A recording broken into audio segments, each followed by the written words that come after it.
Alright, folks, welcome back. It has been a little under 5 months since our last update with Module 32. There are some things to talk about right now.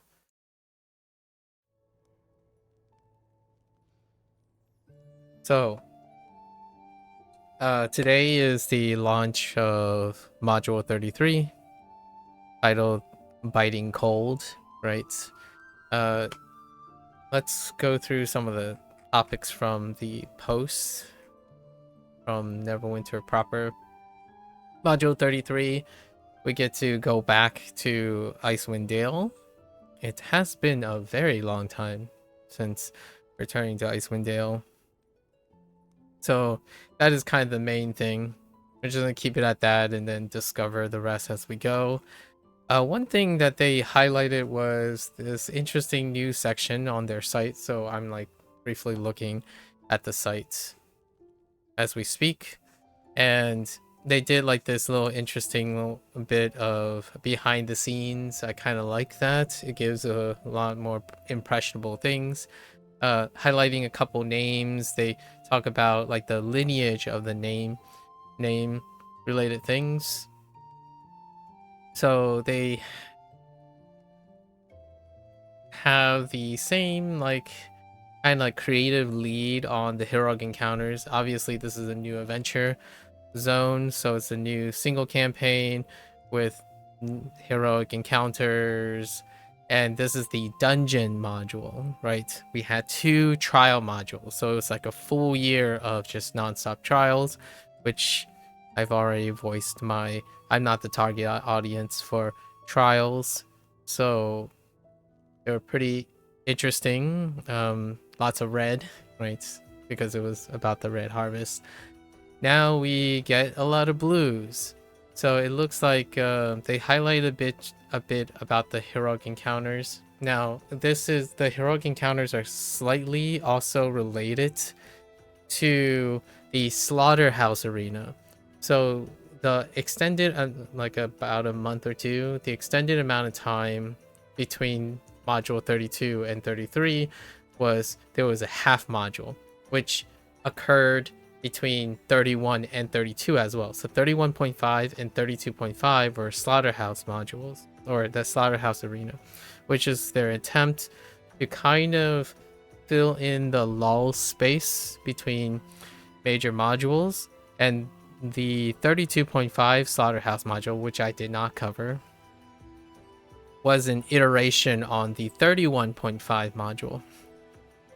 Largely the similar things. It's an arena, and the arena comes with different modifications.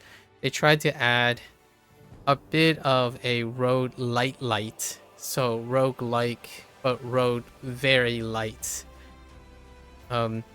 Permutation with an arena based like randomization, and then consistent scaling. And we'll talk about the track, but overall it's a singular thing that was supposed to hold. So much like other live service games, typically live service games have main featured modules and then extended playtime modules. So in between, like for example, I've been playing P5X. They have major patches, so every 1.0 patch, right? So in the case of P5X, it would be every single main story chapter, which is every new 1.0, so 1.0, 2.0, 3.0, much like modules as well. And then every half module, which is what they're starting to do, would be a period where it's an event that is used to create some playtime in between and kind of resource gathering or gearing in this case of Neverwinter. It was serviceable, I think. I think the most concerning thing about the slaughterhouse arena stuff, I like the design. So I'm presuming here that the people who make tracks, as in like rewards, gear, and stuff, are separated from the people who are designing the mechanics and the centerpiece and whatnot, because I think the most disagreeable for me personally, this is my personal opinion,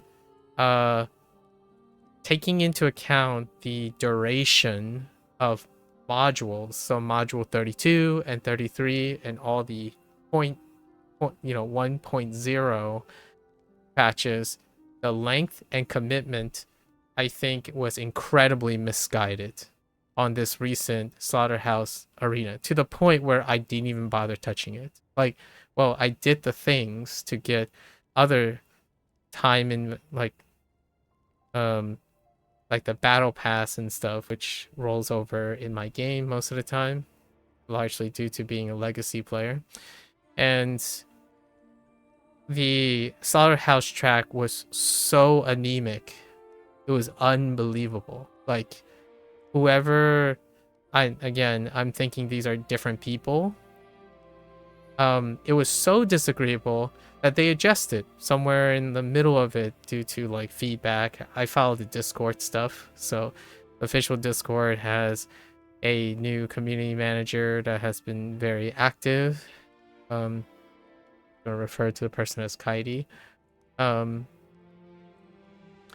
And they also started trying to do more community, like content creation, outreach, like community participation, which I'm not part of. As a full disclosure, right, I've been playing this game since launch, on and off since launch. I purchased a few founders things here and there way back when the game wasn't a live service game, and there was a point I was somewhat affiliated with Cryptic and Art Games as a attempt to provide coverage. I am no longer affiliated with any of this stuff, and it's kind of a nice thing to be. I with all of that participation, I do keep up with. I know who's like doing stuff and whatnot, so I participate in those.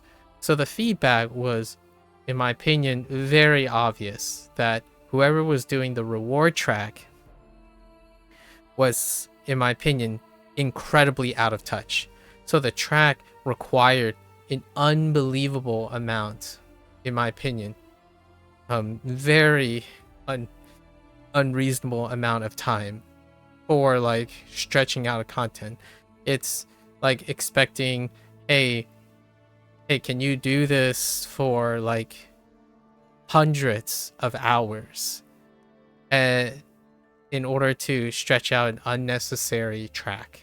Like, if they reduce the amount of time, I don't know what was going on, but they tried to increase it midway. I think it's a continuous story of a little too late, and it wasn't overcompensating. I feel like this is one of those moments where it would require overcompensation. So hopefully that didn't bleed into module 33. Module 32, in my opinion, the most disagreeable part about module 32 is whoever's making the decisions for time, unit time per play, right, per reward, has escalated. It has increased recently. I think to the point where the consistent criticism, like the most consistent criticism that is being, or maybe controversy that's being discussed in whatever the remainder of the more vocal Neverwinter community, is the value of time, right? The value of play. I think the balance is, the line has been crossed multiple times in the last, since the management swap up. Now that is also new. I don't know how much of the new returning leadership, so new but old leadership, that has been announced a couple times in the last 4 months, talking about inviting a rehiring, right? Old leadership who are replacing the new leadership but now made new. So old, new but old. And I don't know if they have any part in biting cold because the leadership has recently changed, so we don't know of these impacts. However, whoever is doing so, regardless of the new leadership, which may or may not have affected this recent change. I don't know if those people are the ones making the decisions about what is their target play time, how they distribute in order to increase engagement in the player base. Artificially inflating by decreasing your rewards, I think that is incredibly and arguably disrespectful to whatever the player base is left. The vast majority of the player base left in Neverwinter are legacy players. I would include myself in it, and are well in the communication end of voicing how much this game consistently devalue player time, which is not the greatest when it comes to live service models. And in Neverwinter, they're not, at least it's not the Chinese group. Typically, when it comes to like gacha games and free-to-play games and live service models, it's very vocal when the value of time is diminished excessively, next to the whole money thing, right? It's second to the money thing. So let's see how it translates to Biting Cold. I didn't find module 32 to be that disagreeable. Now, take that with a grain of salt because I legitimately avoid it. Like, I did it one, like, did a few, and then I just avoided the quote-unquote the grind. I think the grind is, it's not even, I do not even want to use the word grind. Grind involves some sort of evaluation of time. I think module 32 was incredibly suspicious and disagreeable in terms of it wasn't even grinding, it was spinning your wheels in place. That there wasn't anything to be grind like you weren't grinding anything, you were spinning a wheel with no aspect of using time to polish something or achieve something, in my opinion. So I avoided those things, and people are still doing them. They did it for the last 4 months, right? And then the Slaughterhouse Arena came out, and that track, that was way, like, they were pushing way too hard. So we'll see. That's what I wanted to get out, make a mention of 32.5.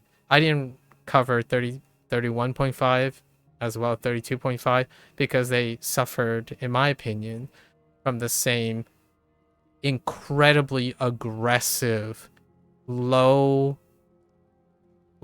time per engagement type of design.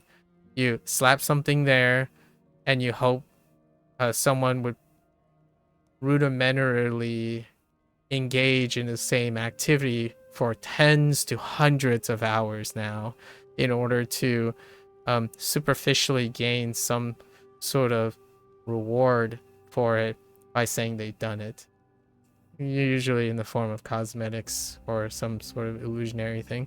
In this case, I'll show the track after we get into this.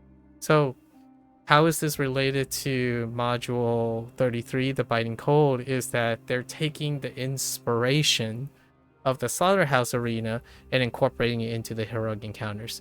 So randomizing the heroic encounters is interesting because there will be like 2 different spawns, or maybe like a spawn pool for the heroic encounters. We'll see how that lines up. Usually heroic encounters are hit and miss.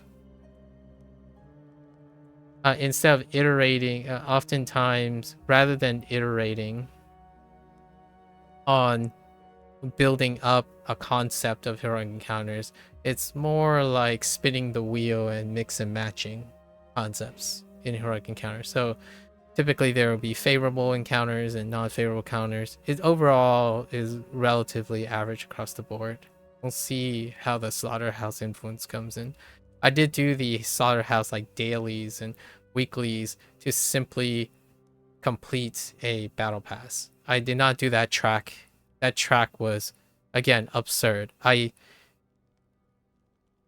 I had to conservatively say something about the track like the battle pass and track campaign pass, whoever's making that decision, I do not believe they are in line with the people who make the mechanics, the music, and if they're like kept separately, because the content and the mechanics and how depth that they build is not appropriate to the track that is requiring the playtime. The playtime well exhausts the person, so it kind of leaves a sour note. Like, when you have something designed like the arena and the slaughterhouse, it's engaging to a certain amount of time, but that was not negotiated with someone who was making the track. So the track expected like 10x that, in my opinion. They expect like the person who might have been, again, this is all presumption, the person who was designing, say, the arena had designed it with an expectation, at least in my opinion, would have designed an expectation of a certain amount of playtime, a certain amount of rigor that would keep the player engaged. It is not. It is so disconnected with the reward aspect, because the reward aspect makes the arena overstay its welcome. Like, you're doing that to the point where it feels like the arena becomes a sour note. It becomes boring, pedantic, and incredibly dull. So despite having something enjoyable for a certain amount of time, the reward did not reflect the longevity of the content. This is why I presume, largely one of the biggest factors, I presume those two things are separate things. The person who's deciding how long someone should play and challenge and, you know, grind through the content over and over again, or spin their wheels, not even grinding, and then the person who's designing it, right? And the reason why I say this is I would say I'm conservatively above average when it comes to being a patient person, someone who understands how to like do a routine, iterate on it, and stay engaged despite the content maybe being static, which the content is static for the most part. Like, my upper limit would be 5 to 7 years, right? I worked on PhD studies. Like, right now I have an ongoing project that's over 2.5 years that started right away, and then we've been doing this stuff for over 7 years. Like, I'm not a stranger to doing something and iterating and constantly iterating on the routine over and over again. In fact, that's my whole spiel. My whole spiel about recording language learning like every single day for 2 to 3 hours on average every single day. I'm like, that's kind of what defines my commentary. My commentary is solely focused on habit formation, and live service games is a lifestyle, right? Gaming in general, especially live service games, have become a lifestyle, and I usually talk about these things. I spend a lot of time. This very moment is the idea. I'm trying to be clear that that is my main focus. So whenever I'm doing these things, it's covering that type of aspect, not necessarily like gear, bis, your like ego stacking, that type of thing. That's for someone else. So it was very concerning, the expectation of playtime. So I don't imagine this goes into the module 33 as much, but we'll have that. Sorry, I have to make sure like I get make that disclaimer, because I feel like that's not a very common thing when it comes to live service. I believe live service achieves a great success when they are able to balance the amount of time and money prospects, right? And it's a win-win for the developer slash publisher and the player base. And then staying mentally healthy attached. One thing that does give a pro to Neverwinter is FOMO is fairly non-existent. And I think FOMO is non-existent largely because the time allotted for the developer to create engaging content is completely overshadowed by the inappropriate demand for uh, bootstrapping through their content, which I feel is decided by someone else. So that someone else, in my opinion, respectfully, I greatly disagree with their detachment, or they're just so out of touch with their own content team or the live service scene in general. So we'll see if that continues. All right, so then we have the new dungeon, right? They're continuing with the whole normal, advanced, and masters. I've already voiced that to live service models. Masters would be very appropriate for a predominantly legacy group, which Neverwinter is a predominantly legacy group. However, the focus on normal and advanced and expansion of normal advanced would be an indicator of trying to recruit or create an increased player base, which is not really the case. I think this tier system makes it so that Neverwinter doesn't grow as a game, regardless of community outreach or not.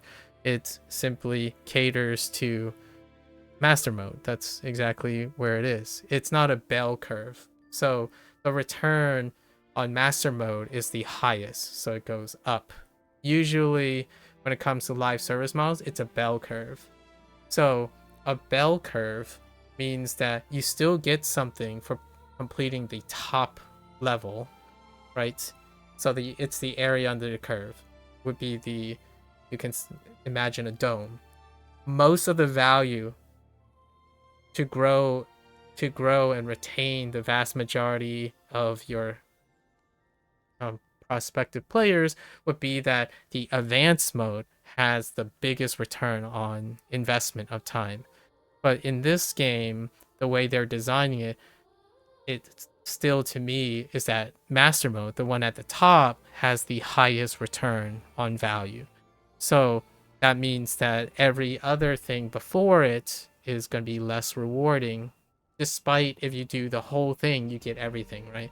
If you can do normal, advanced, master, you get everything under the curve, you win, right? That's how you feel like you're winning. In live service models, that does not thrive. It creates what I would call the Terra Online effect, or the early days of Korean MMOs, where the aggressive endgame is so aggressive because that's where all the reward per time comes from.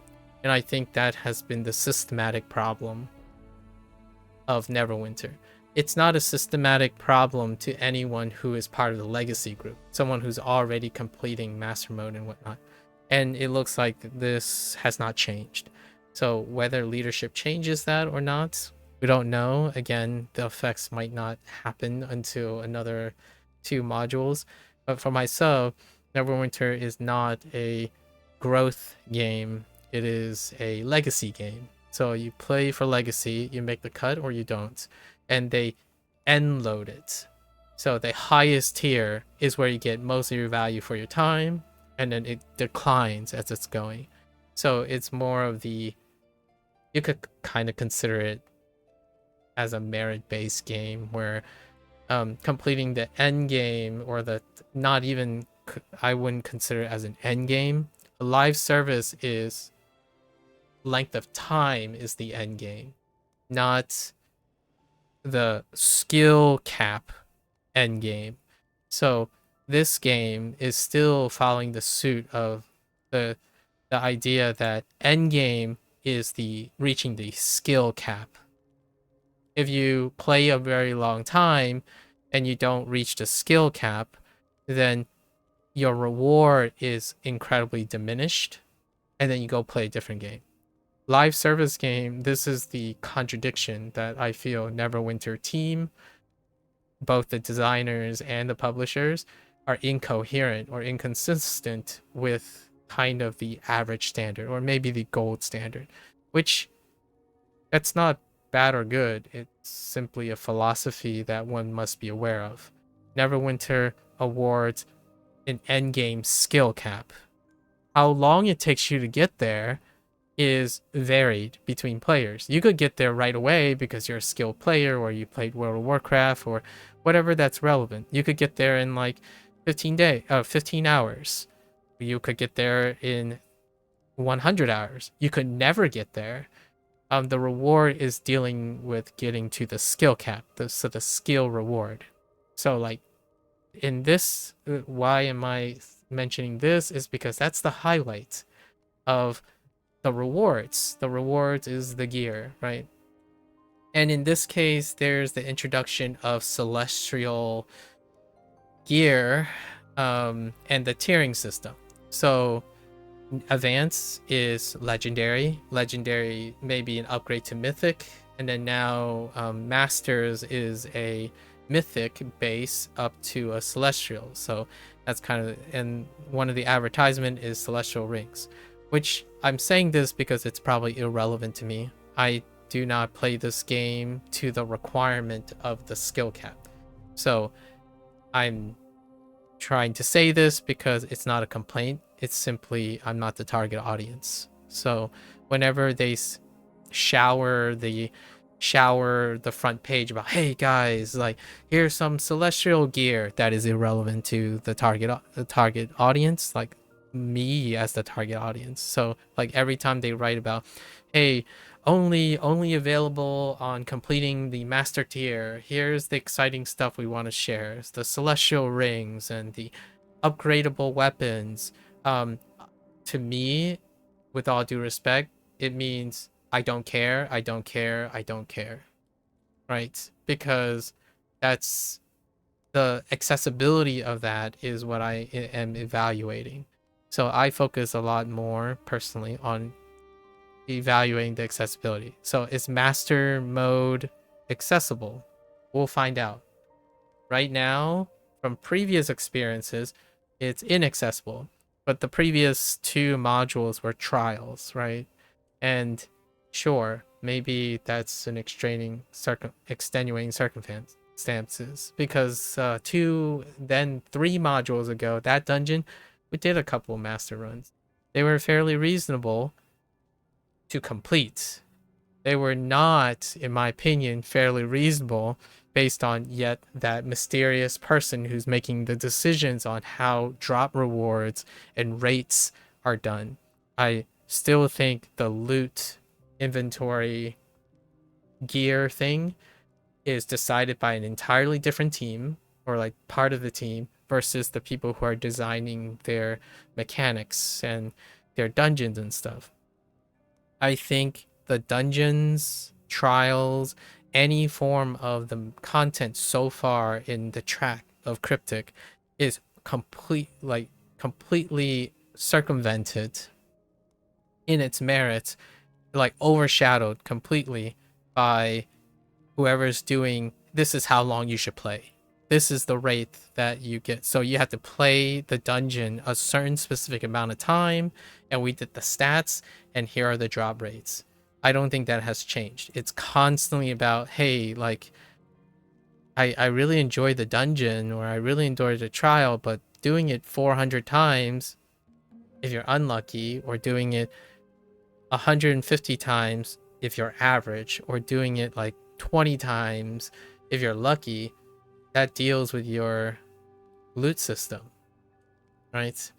Live service games often cater towards the, hey, if you put in the time, you get the thing. And so there aren't unlucky situations or lucky situations. You simply put in the time and you get the thing.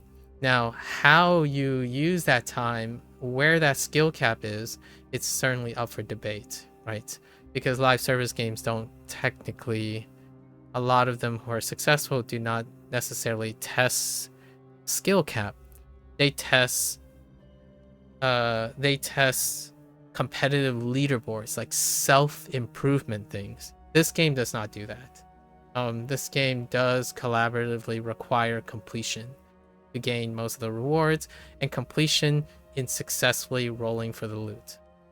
And this probably will not have changed.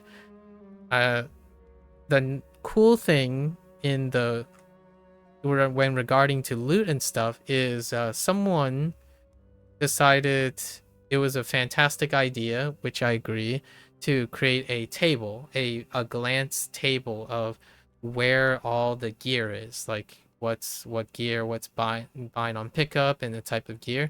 And looking at the glance, which anyone can go on the main menu on the site and looking at it, I don't expect the tier system to have changed in a way that isn't like 100 hours plus for an average, 400 hours plus, or like they're tiered based on their probability. I don't expect the probability to become any more generous than it was before, which to me, the master tier is not only a skill cap requirement to get the rewards, it has been progressively being pushed as a live service time requirement as well. Like, you legitimately cannot circumvent the time requirement.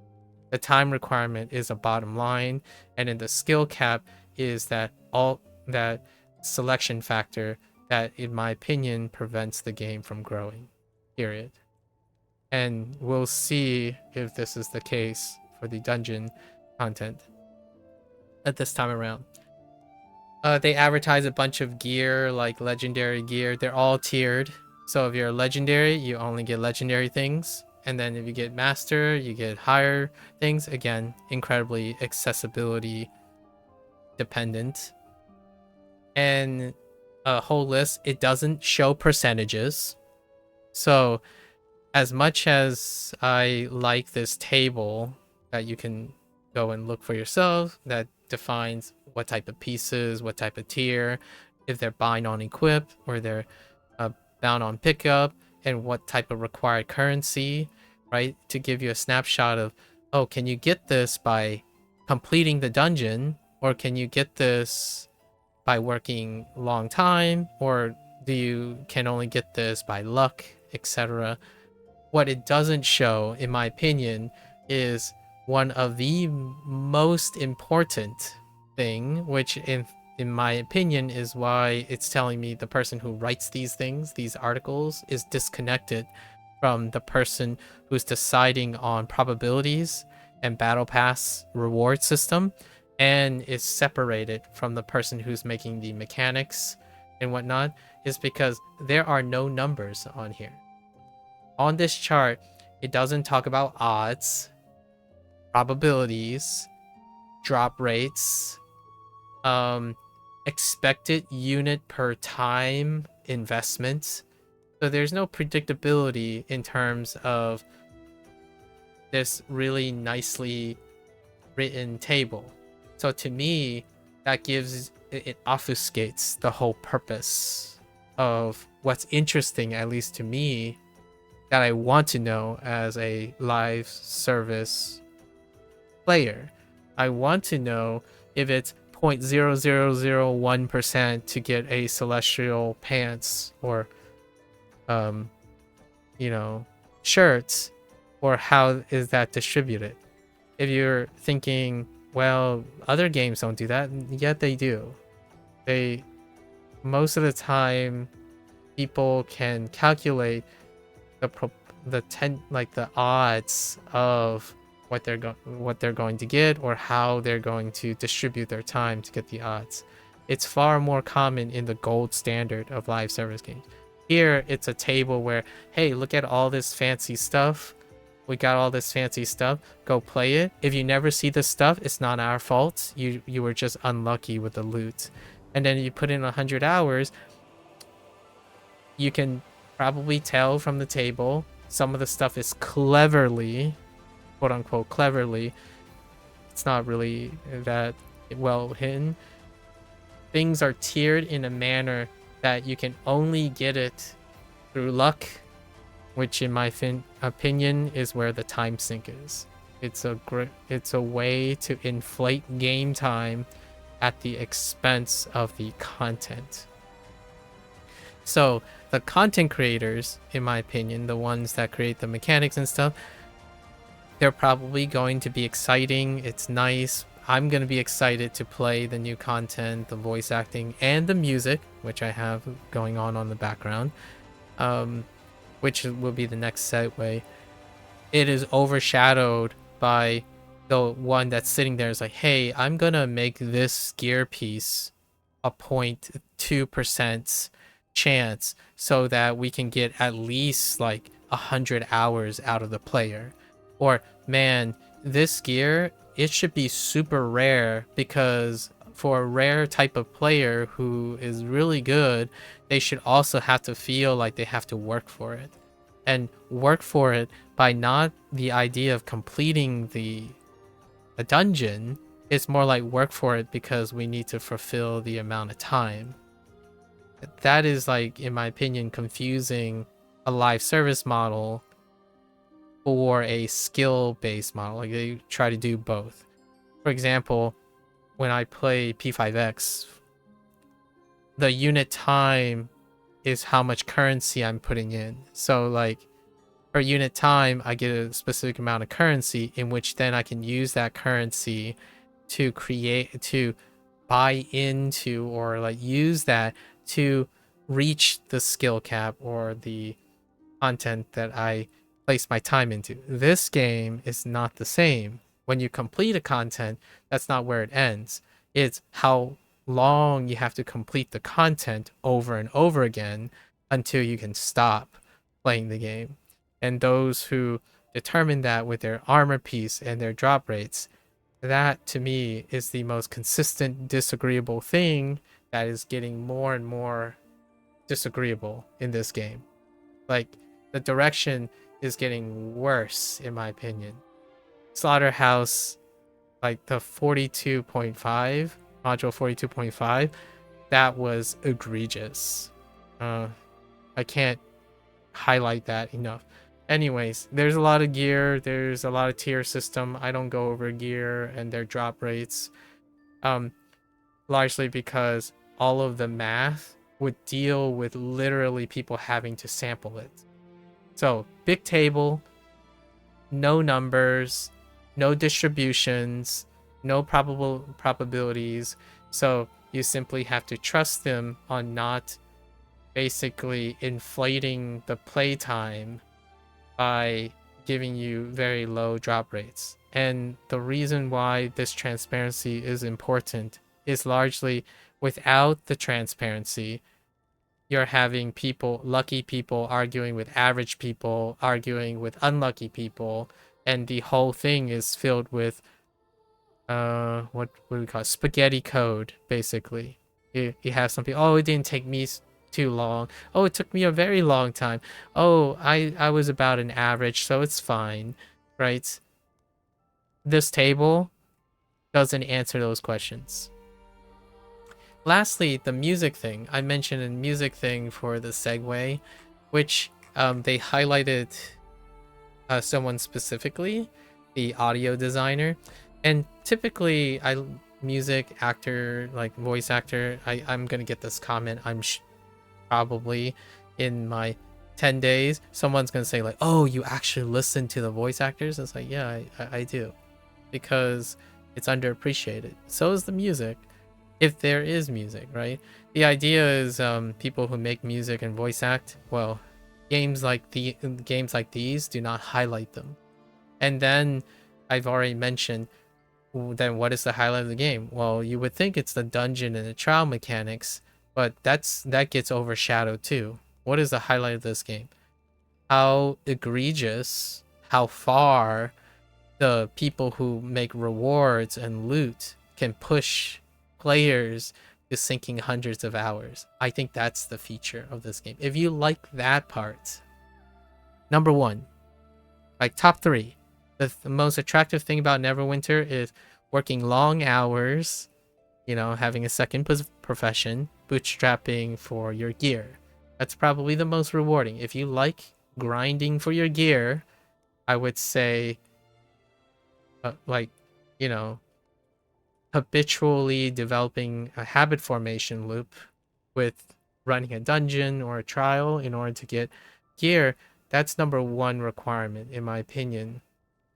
Probably debatable, but definitely at the top, number one, competing for number one. You like this game. Number two is a time investment. Is number two, not the skill cap and gear part. Number two is time investment. And then 3 and 4, maybe even outside of the top 10, would be music, voice acting, writing, and dealing with, Dungeons and Dragons and Neverwinter, right? So there are a bunch of cute things. I think they're going on the cuter side because, there's a penguin warrior like thing, a waddle. We'll go into that as we get into the game. So I wanted to talk about all that. It's been 4 months, 4+ months. I hop in every now and then. I actually kind of somewhat stopped doing regular queues and normal queues as well. I think this game has a very large problem with whoever is making decisions on how reward is spread in the game. All right. So with that all said and done, we can finally get into the biting cold. They have advertisements for their battle pass and their loot boxes, and there's an event calendar which is in addition. Event calendars are your usual rotating things along its campaign. All right, let's get into it. My first days are pretty long-winded. They're usually to update all the several months before. The plan.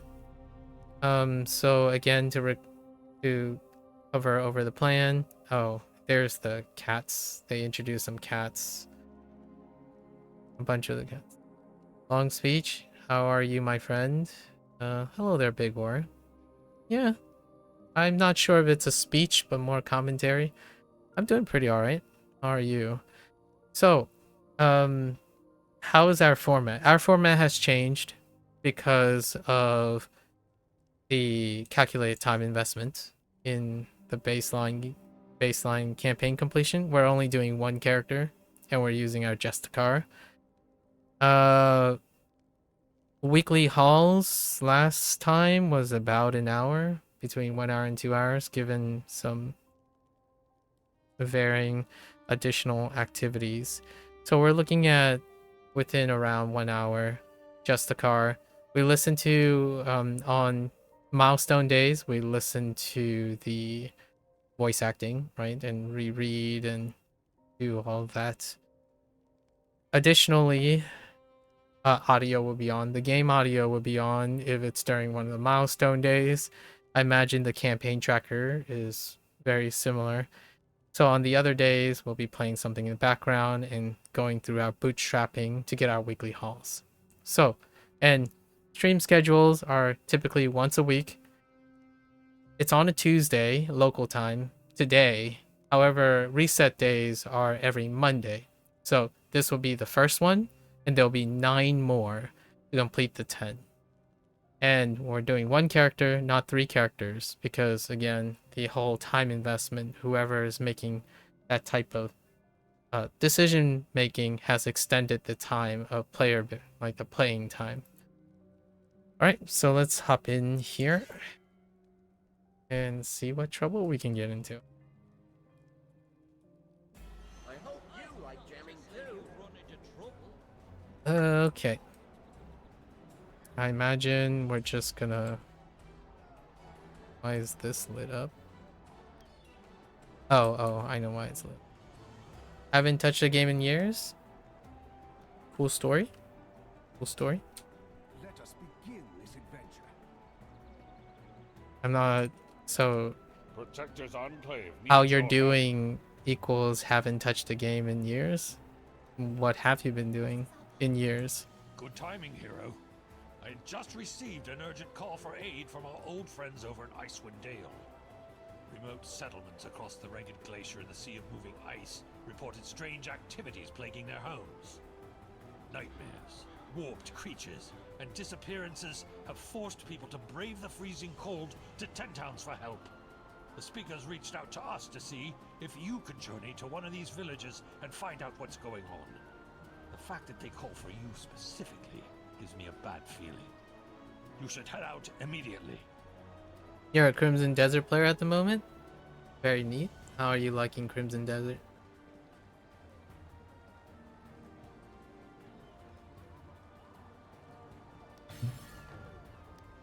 More Alright. than proven yourself to me. Alright, so let's go and travel to the new location. Okay. You actually level beyond what you expected, which was high. Nice. It's good to hear. Glad you have something to occupy your time.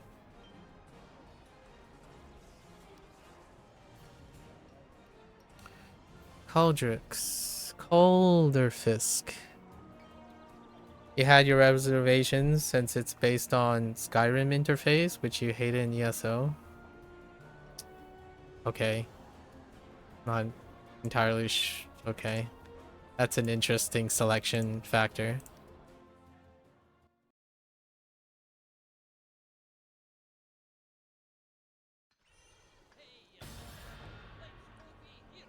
Alright.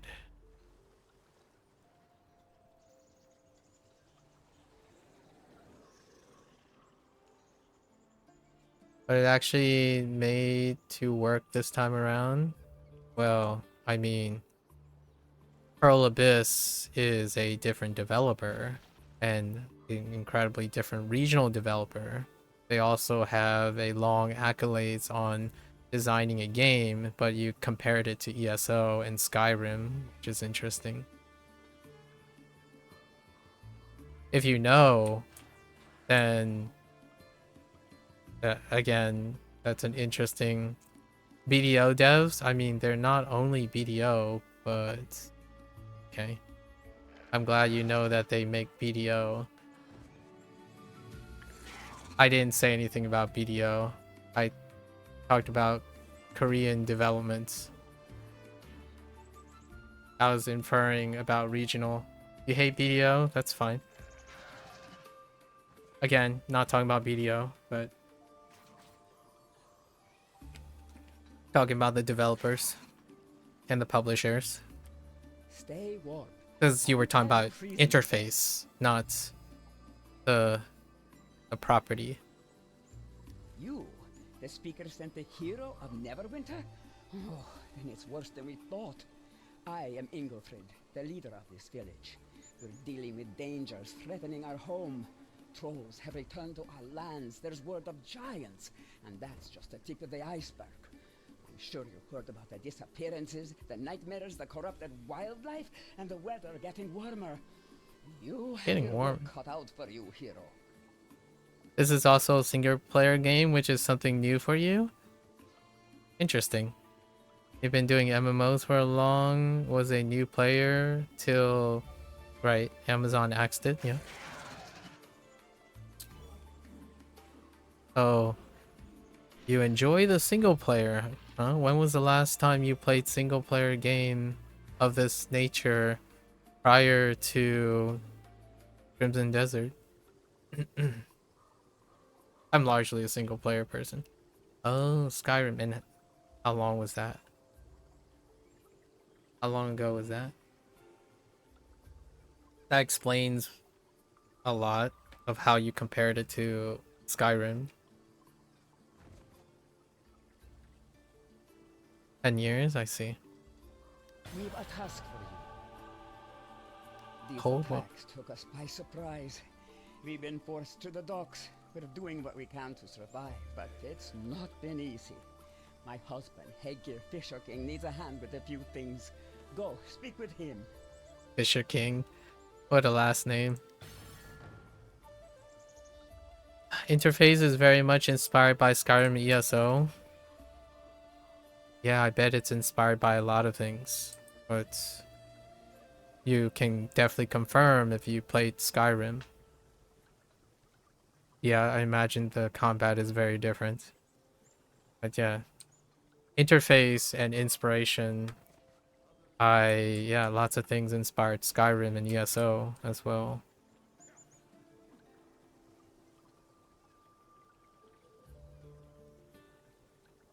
I'm glad to hear it works very solid. I think the word inspired is more like there are similarities between the UI. I would feel like it's a bit bold to inspire based on confirmation bias. I am, and you're that hero I heard about. If you're here, the troubles have reached 10 towns. Right, let's not waste time. Get introduced to some of the folks. They'll get you up to speed on what's happening. While you're at it, inspect the houses and the docks for damage, and take care of any invaders you come across. We have to make the village safe again. Alright? The sheer amount of attack combination makes it a joy to go into combat with. Your choices are not limited to classes. Yeah, that's very indicative of a Korean developer.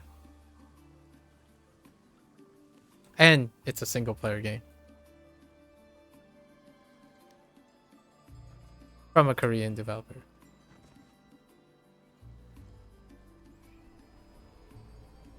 I'm glad to hear that the depth of combat is keeping you occupied. But it's the first time you try Korean game where it actually has worked. Like you think, yeah, your opinion that it worked. Fair enough. That it actually worked for you. Got it. Welcome. High stakes makes for high demands. You wouldn't believe how much I've sold. Oh, and bought, of course.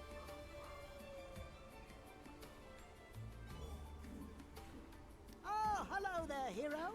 After you took down the big corpse, things settled down enough that I wasn't needed there anymore. The Thayans are currently working on reclaiming their homes, and you know me, I sensed a new opportunity. I just had to come over and see what all the fuss was about. Thayans? News spreads. Folks here need resources, and they also need coin. And who knows better about supply and demand than yours truly? So still stuck on level 20 Neverwinter? I mean, still stuck? That's an interesting way to look at it. So what were you expecting? It could be worse, all things considered. The locals and I are getting along for now, but with the constant ambushes, we're all stuck here. People can't take their wares home or bring things into trade. And believe me, they have plenty of things worth trading. But I'll reckon it'll get better now that you're here. And if you need anything, you know where to find me. Not sure that it evolved since you last played 2 or 3 years ago. Evolved how? Number go up? I'm not sure why you think like it's stuck at level 20. Like what does the level 20 have to do with being stuck? I'm curious. It's kind of like playing Cyberpunk 2077 and the game hasn't evolved because the level is still the same.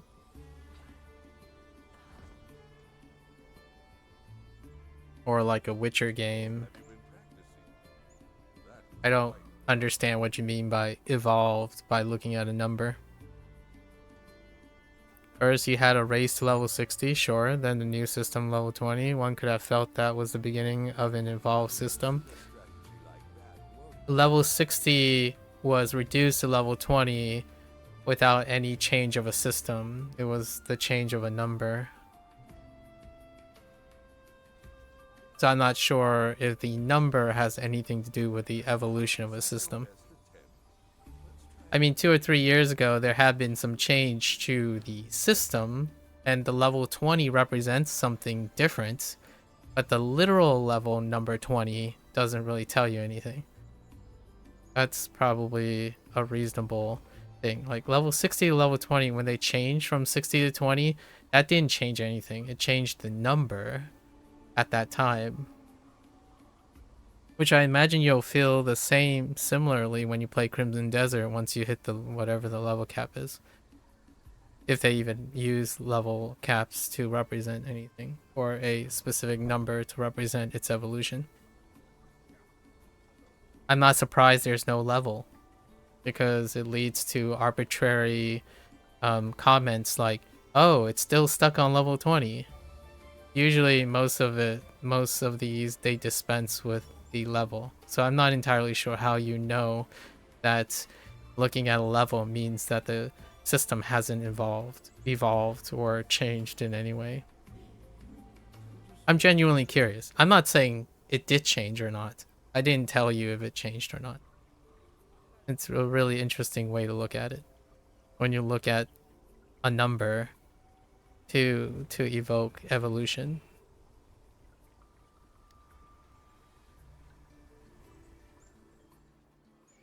Again, I'm not suggesting there hasn't been any changes or changes.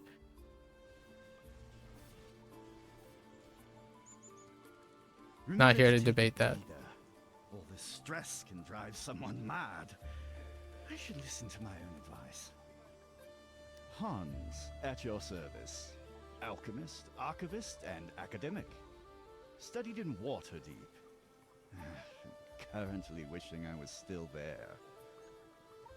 These parts are rumored to have ancient ruins buried in the ice. We are not sure of their origins yet, but that's what I was sent here to ascertain. Hoping there's a publication in it. In-field character development in the new system was giving you a feel of actually improving your character? And how would you improve your character? It was more based on a never-ending gear hunt? Well, sounds about right. If never-ending gear hunt is not part of actually improving your character, then I agree with you. Like, I can accept your premise. Like, that's what's you're inferring. Like, hunting for gear is not a form of improving your character. So, if that is the case, yeah, haven't really changed.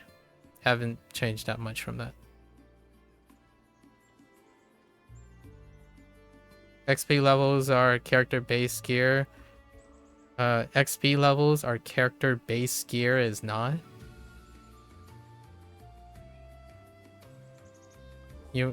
I think you might need to rephrase that. I feel like something's missing. I don't understand what you're trying to say.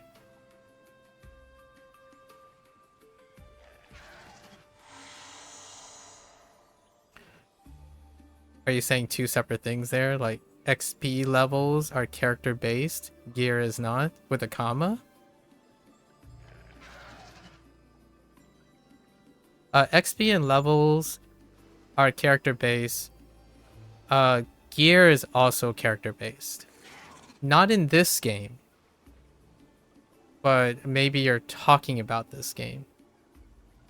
And a sense of actually improving your character,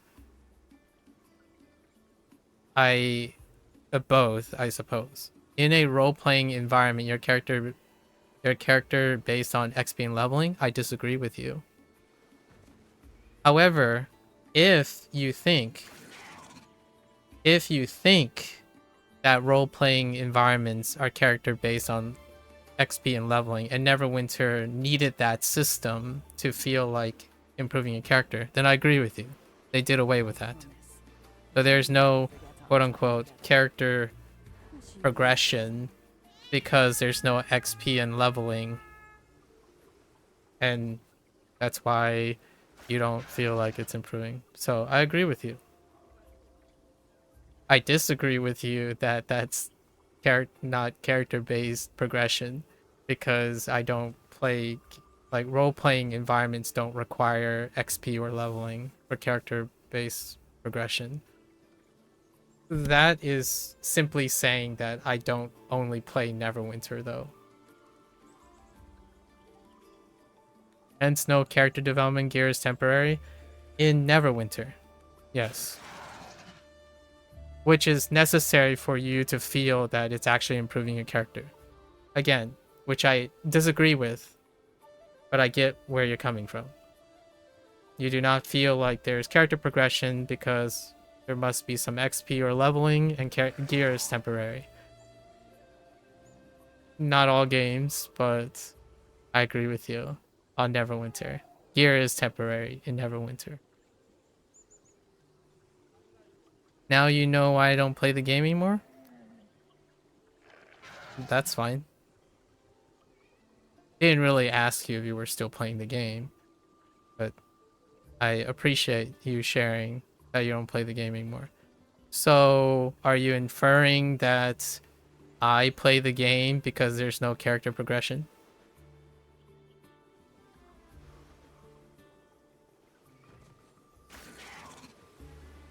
Thank Lathander, my prayers have been answered.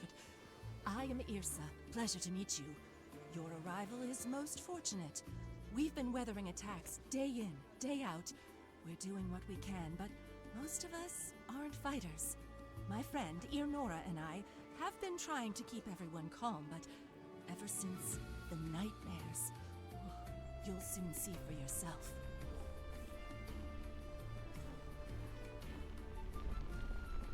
Why you play your game is solely your own matter? That's fair. You saw me streaming the game and got curious, nothing else. Oh, that's a low bar to handle. And then that apathetic comment shows a lot of your curiosity, I suppose. Yeah, I suppose my my purpose of playing the game is my own matter. It's kind of the whole point of streaming the game. I suppose you're not curious enough to understand that by projecting your own matters of not playing the game anymore. It sounds like you really want to tell people that you don't play Neverwinter anymore, which is fine. Like, I've got a good sense of your background. Not really. Your behavior would say otherwise. Small talk? I don't usually make small talk. Or I don't think small talk is how I treat people's conversations.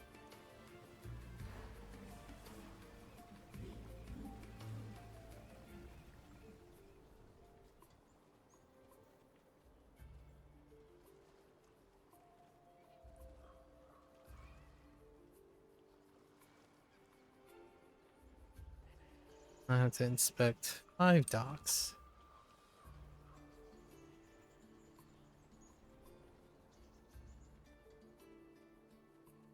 Glad to hear that you're enjoying Crimson Desert.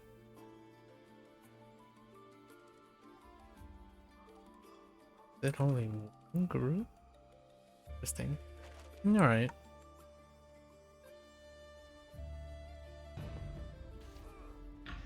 Invaders, okay.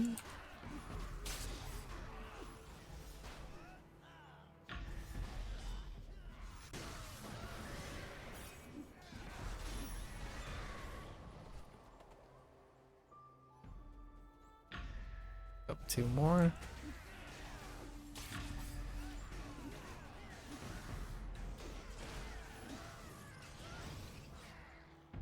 Alright, let's go inspect the other 4 houses.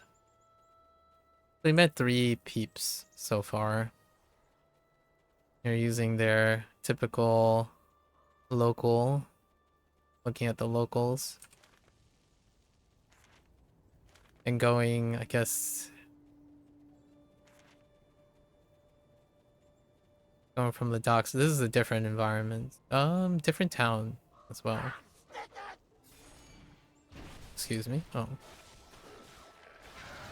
Yeah, we can still interact.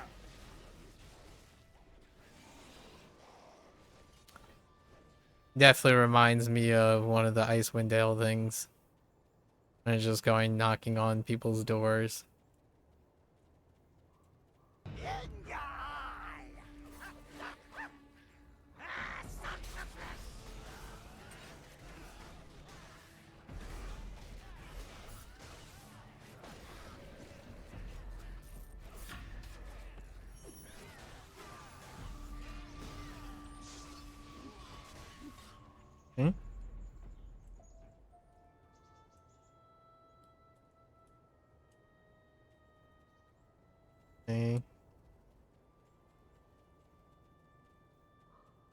watchtower.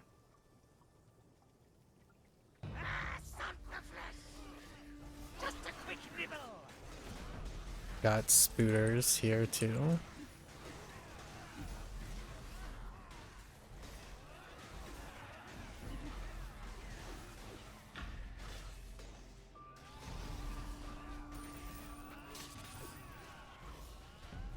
That spider is defined as part of a cross kobold. Interesting choice. Eh.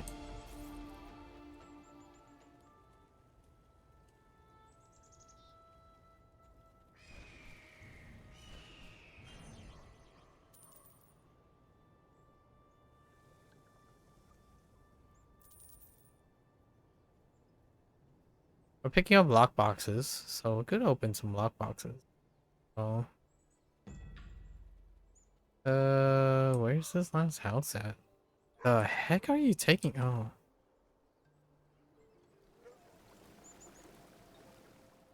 What? Oh, and docks. And docks.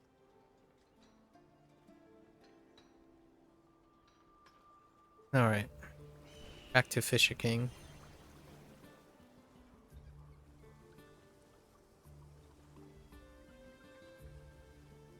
Who is very blue in the skin. Good. Folks can sneak back home for more supplies. Bigger chance at survival now. As for the damage, I'll need to send the builders in to fix what and when we can. In the meantime, speak with my wife Ingolfrid. She might have more needs doing. Okay. Doing our usual. Getting in our good grace. Getting in people's good graces. Seems Hegier had you meet the others. Good. Saves me having to arrange introductions myself. Hmm? These nightmares are getting worse. Many have succumbed to them, some driven mad. We've been forced to lock them up for their safety and ours. The soothsayer, Inora Farthir, has been trying to treat them, though even she's starting to feel the effects. I want you to help her with her craft. With your aid, she might last longer. Hmm. Okay.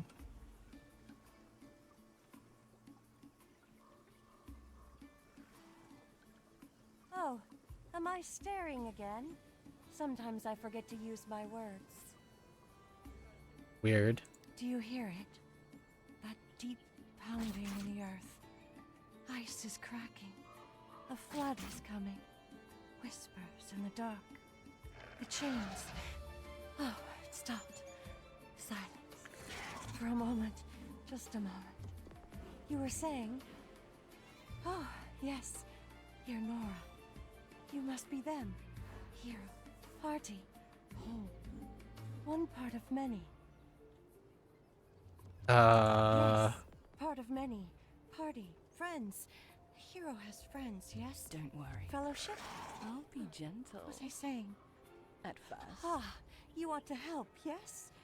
Ingolfrid knows. Take my potions. Wait, no. Not made yet.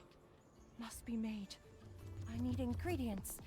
Herbs, sap, and pineal glands. Should help with visions, dreams, whispers. Cauldron. When done, just throw them in. Should be fine. Alright.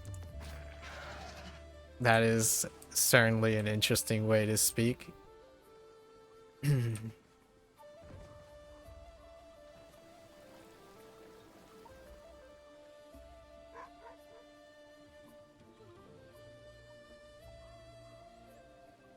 I love flower picking. Alright, we're gonna go flower picking here. Some sap, some herbs, and pineal gland.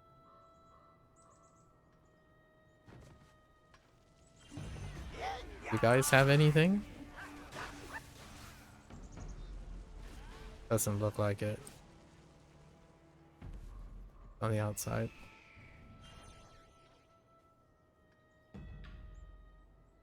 No? Where are you? Where? Okay. Oh, okay. The area is relatively small for the time being. Alright. Where do these things... What am I looking at? Maybe where trees. Oh, I'm expecting like some random. Oh no. Aw, hello there, little guy. Oh, this is nice. Oh wait, that's not a friendly though. Disappointing. Where are my friendly stags at?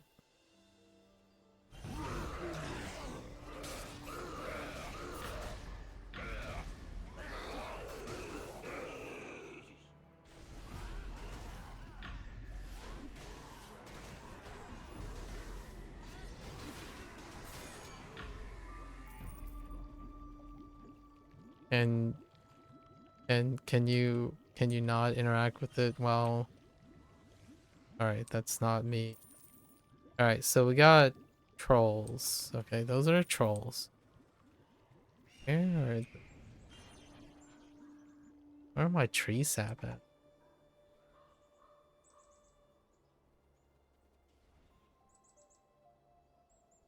I figure you interact with them, but I guess not.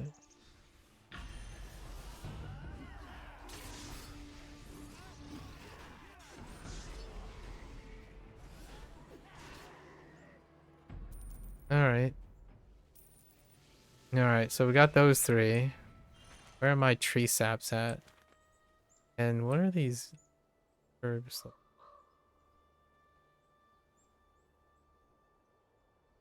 Hmm.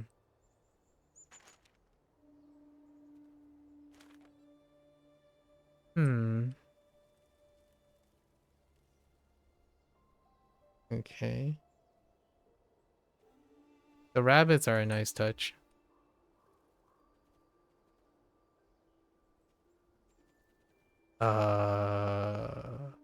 Hmm. I figured there'd be some sort of, you know, things just lying around.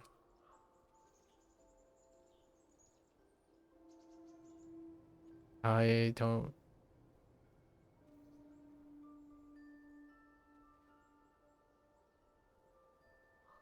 Maybe we collect them from the local peeps? That doesn't seem like it.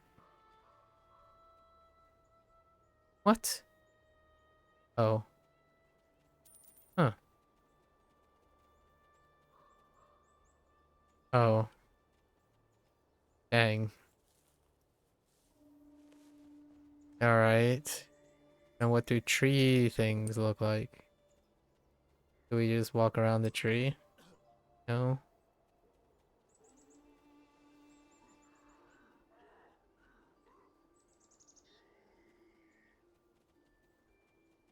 Alright.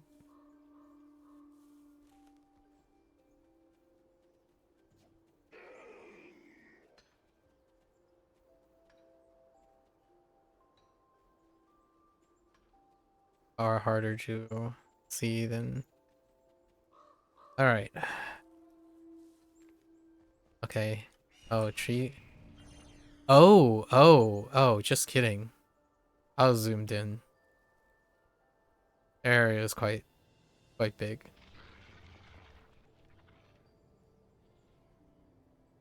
My bad.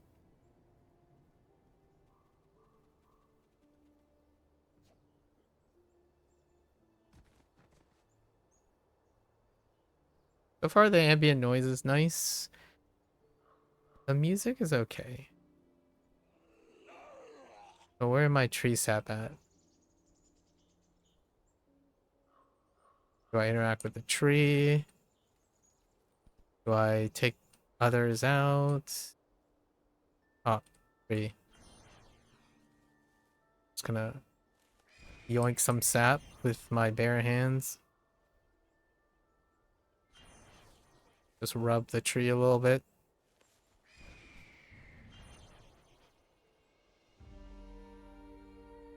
Some trees, not all trees.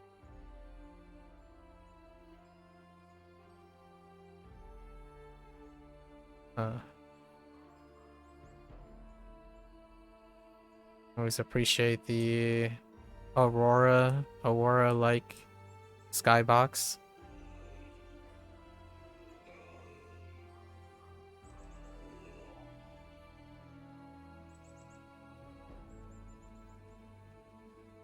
The heck, man. No all trees are created equal.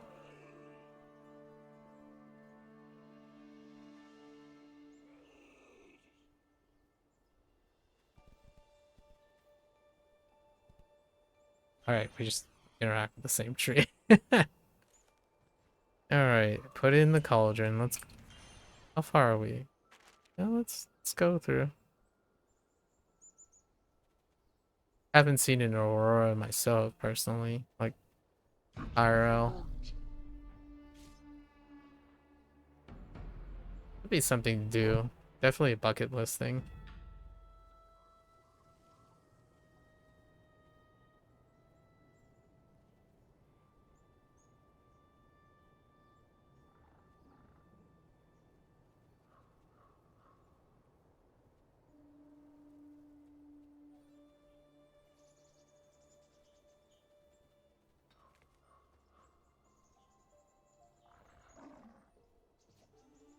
That is some interesting pathing. Oh, it's a random cauldron. I thought maybe we go back to town cauldron.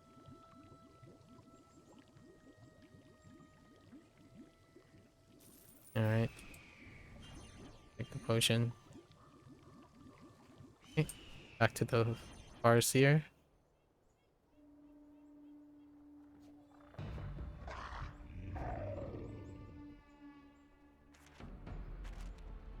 I see 2 heroic encounters. I wonder if there's this might be a major one. So we have the 3 arenas, or we have the 1 arena, right? I think this one here, one of these, or maybe all 3 of them changed. I'll have to wait till we get to the dailies and weeklies to see.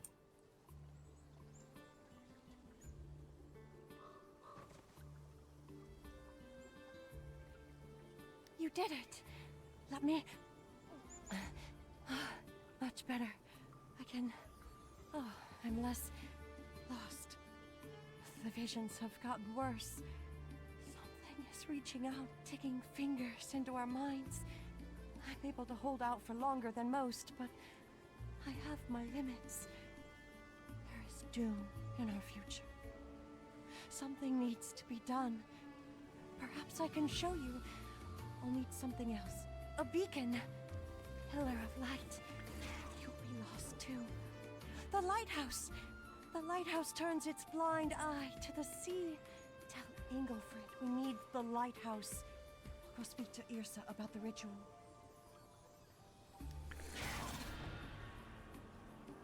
Okay. Sure. The lighthouse? No one's been there since this started. But if Inora needs it, then it must be important. The lighthouse was cut off when the invasion began. We tried to send rescue, but... if you and Inora need it, you'll have to go yourself. It's too dangerous for anyone else. Good luck. Alright.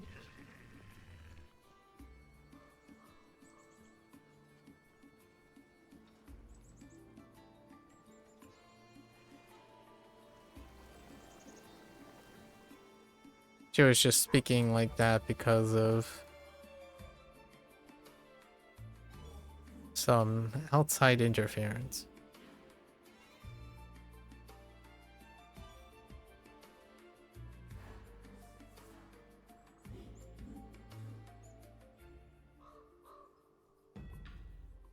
That is certainly a lighthouse.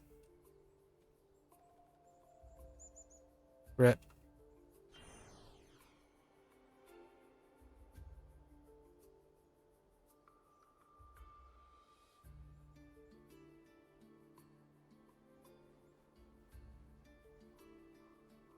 My housekeeper. Oh, well, that's lovely. What is it? How can I scan? Oh. Is it the... Oh, yeah. All right.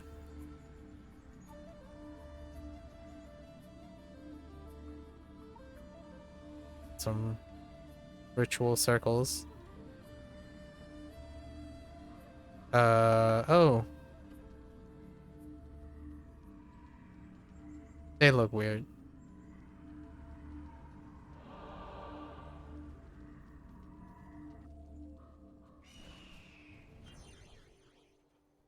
Repel the ambush. Can you... no. Okay.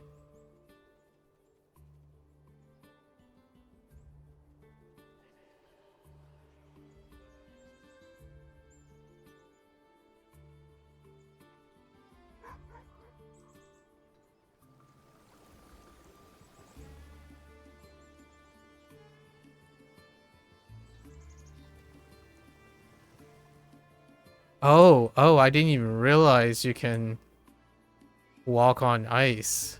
Or, like, on the ice. I mean, I was avoiding it. What? Okay. Is this safe? Oh.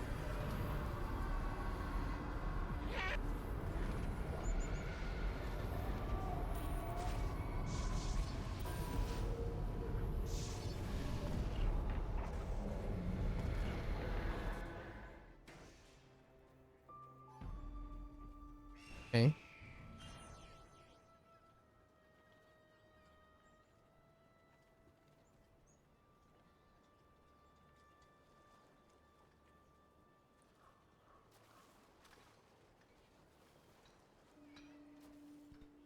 I'm surprised I could hop that high. Alright. What a ambush. Can't have you freezing to death. I know. The first to warn us. When we couldn't reach them and the lighthouse went dark. If we can reignite it, then we'll have an easier time spotting ambushes from that direction.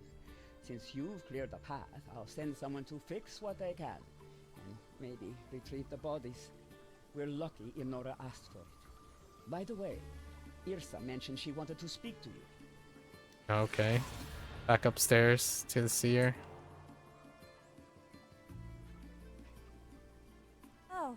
Oh, no, wait. Irsa. Sometimes I forget to use my words. Not the seer name. Walk in his warmth, my friend, wherever you can find it. All these different skin colors. Leonora came by for my help, spoke to me of what she wanted to show you.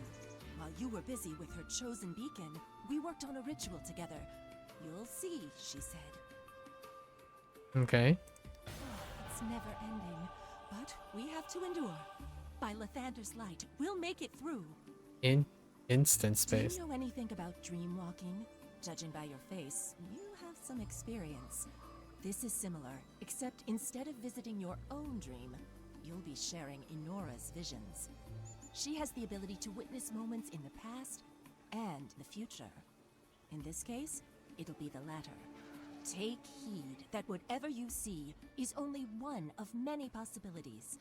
But if she's adamant about this one, it must be important. We've laid out the groundwork. All you need to do is head to the lighthouse. Irnora will meet you there, in a manner of sorts. And may the light of Lathander guide you, hero. Alright. Fair enough. Plot hasn't thinking yet. Just taking the scenic route, following the yellow dust roads.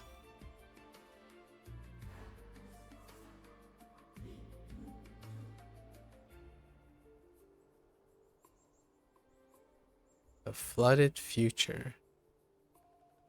They did mention something about getting warmer, but maybe that's not related to the flood. Well, hello there. Portal. Huh. Interesting. Your mind is yours. That is good. I will guide you. Seek the Irsa of this moment. Okay. Just down this way. There, at the shack. She's there. Okay.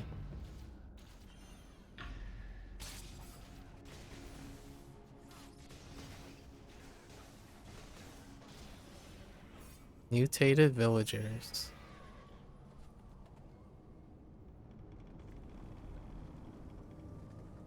Well, that is certainly a vista. Okay. I shall let all who dwell in dark feel your holy dawn, Morning Lord. Hear my prayer. Please, hear my prayer. Hero? You? Can it truly be? We saw its minions take you. Are you whole? Or are you false? No. Morning Lord, oh Morning Lord, shed your light upon this visitor.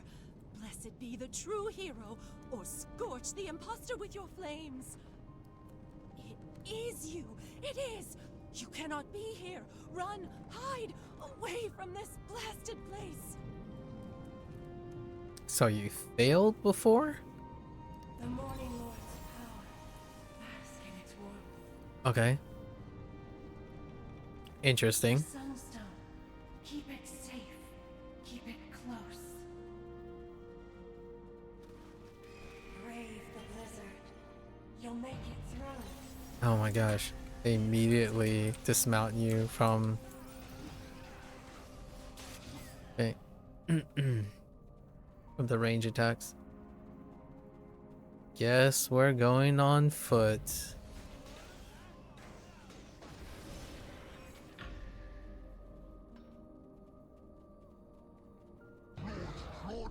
These guys, oh no, they throw stones. That's fine. We're just gonna walk through. Ow. Stop. They're digging. Whispers. Whispers in the dark.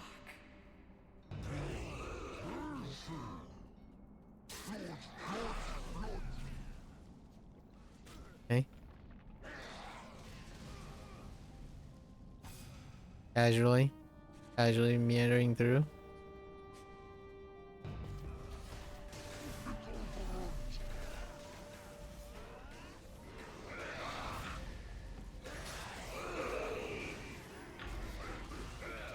Oh, they don't stop. They just keep coming.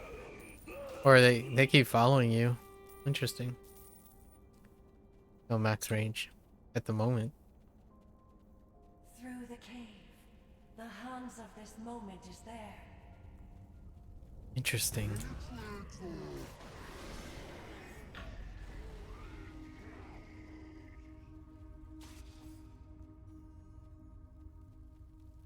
Tons.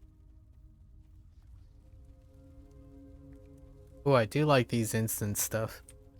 I think that's one of the highlights of the last two modules, the instant stuff. All medicine are poison. I've given myself my own. The blight and the frost can't touch me. What are you? Poison panacea. The line blurs. You want to live free? Here. The last bottle is yours. Keep your wits and pick your poison while you can. Drink up. Drink. Alright. Bottoms up. Wait. Drink the panacea. That will be important. You mustn't lose it. Go down the path and light the fire. That guy though. That random mob. Disturbing. Alright. Can I mount here? I can.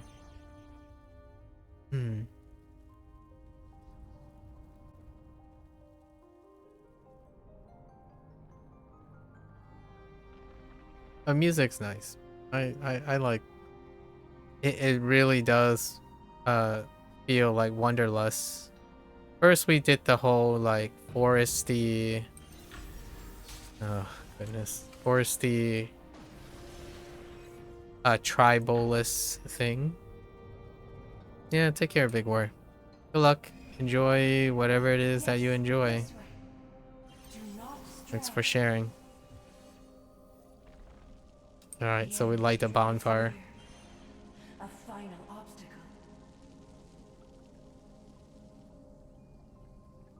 Arena. Okay.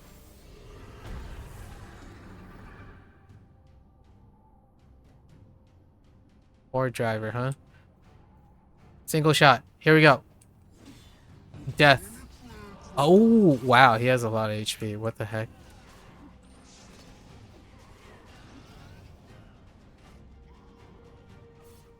I really was expecting an OTK right there.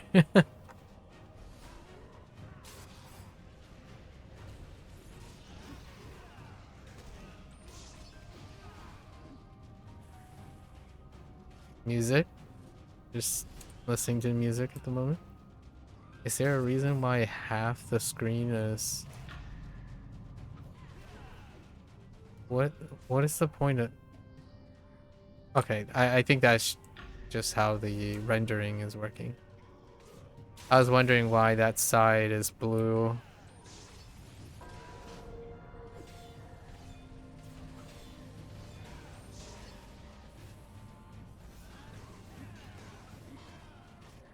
Now it's a bit of a mix of the like tribal drum kind of background from the town area to the kind of like winter wanderlust scape sounding.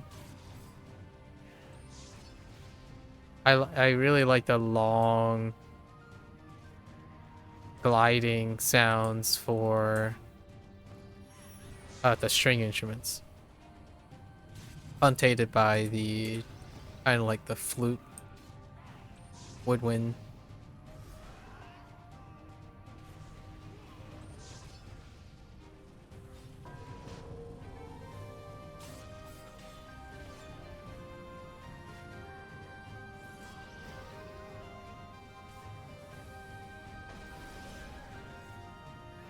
Oh yeah, I'm digging this this particular track.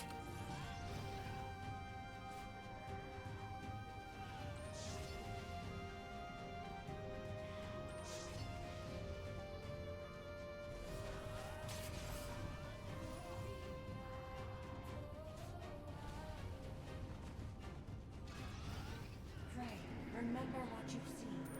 Bring what you found to Hans and Irsa. Okay.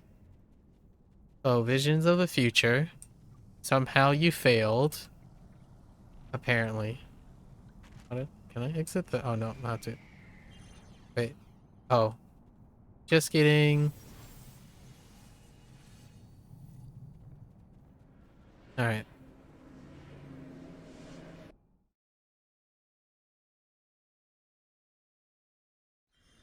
Stick close to old Regis. I'll get us through this mess.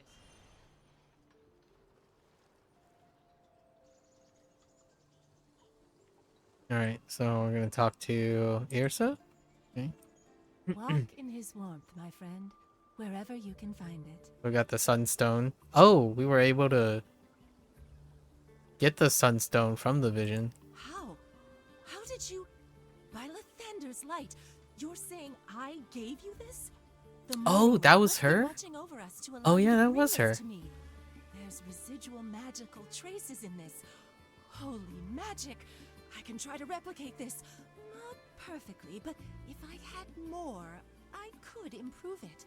How? I don't know. You can come back later for a blessing. I didn't even make the connection that Ersa, I thought Ersa was like a title, like someone's title, like a Farseer. Ersa was the same Ersa from the future. I'm not sure this line "holy magic" was. I thought they were saying like, you know, like holy smokes or something, but I think they were referring to holy magic, as in magic that is holy. All right, let's go talk to Han.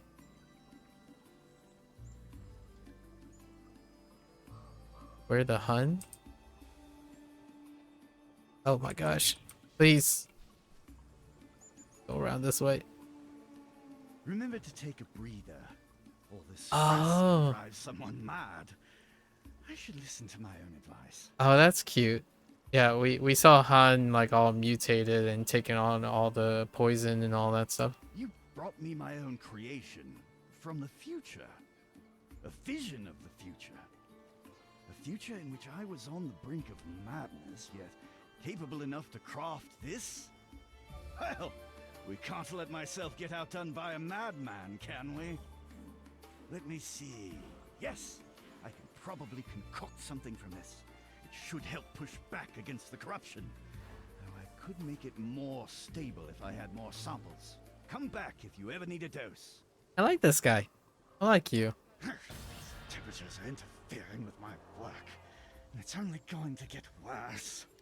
All right, that must be the weekly. I'm gonna take a gander. That's probably the weekly. Though you've brought us something useful, this vision of the future has me deeply troubled. Indeed, somehow we failed. It's never ending, but we have to endure. By Lathander's light, we'll make it through. Right. Ingolfrid and Hegir will want a briefing on what you've seen. It's best if it came from you rather than Inora. You can be blunt about it. They're the sort of people who prefer it when you're straightforward with them. All right, let's go inform. What's her name? Ingrid. And I'm not great with her name. So we got the Fisher King, right? And then Ingrid, yeah. Ingolfrid? Names. Stay warm. Can't? Another apocalypse. All right, let's get... Naturally. This isn't the first time Icewind Dale's been struck by impending doom. Naturally. As long as I have. Anyway, I'll handle the coordinations and logistics. See if we can find anything that can help you out. I'll also inform the other settlements. I'm sure the rest of the North will be thrilled about this. Good luck. Let's go inform. As long as Hager. there's food, we can keep... Then we'll need to prepare. I will handle the hunters, the fishers, the builders. People need feeding. Homes need fixing. We may need an extra hand from time to time. We're hardy, but we're few. Explain your skin. Why is your skin blue? I feel like I don't understand the makeup of these characters. I haven't really been paying attention over the many years though, so I wouldn't be able to distinguish. Oh, am I staring again? Sometimes I forget to use my words. Like I am not that well versed. My head. Chains rattle, moss cackle, words whispering woes. I to push through I must. Fret not, dear hero. Though my mind frays at the edges, I am still here. I will be fine. Daijoubu desu. A job well done. Oh, sorry. I said that too soon, didn't I? Okay. Arsa? Thank you for that, and for checking on Eleonora. You didn't have to, but I'm glad you did.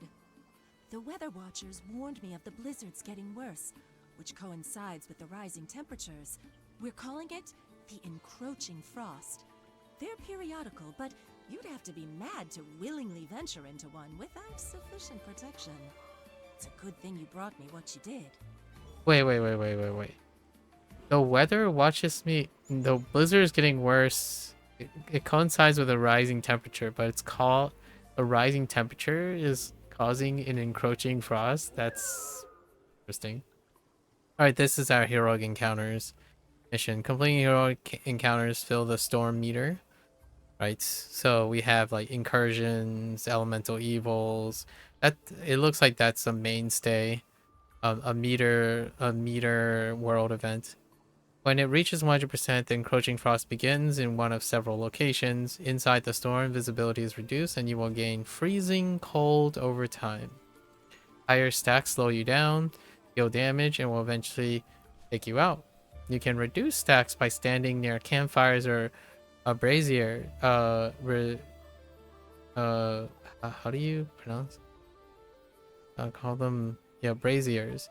And your sunstone buff will help mitigate the damage gain. While the storm is active, unique enemies, treasure chests, and gathering nodes appear. Defeating storm enemies and mini bosses and working together to activate the summoning runes will allow you to summon and defeat the storm bound reaver for greater rewards.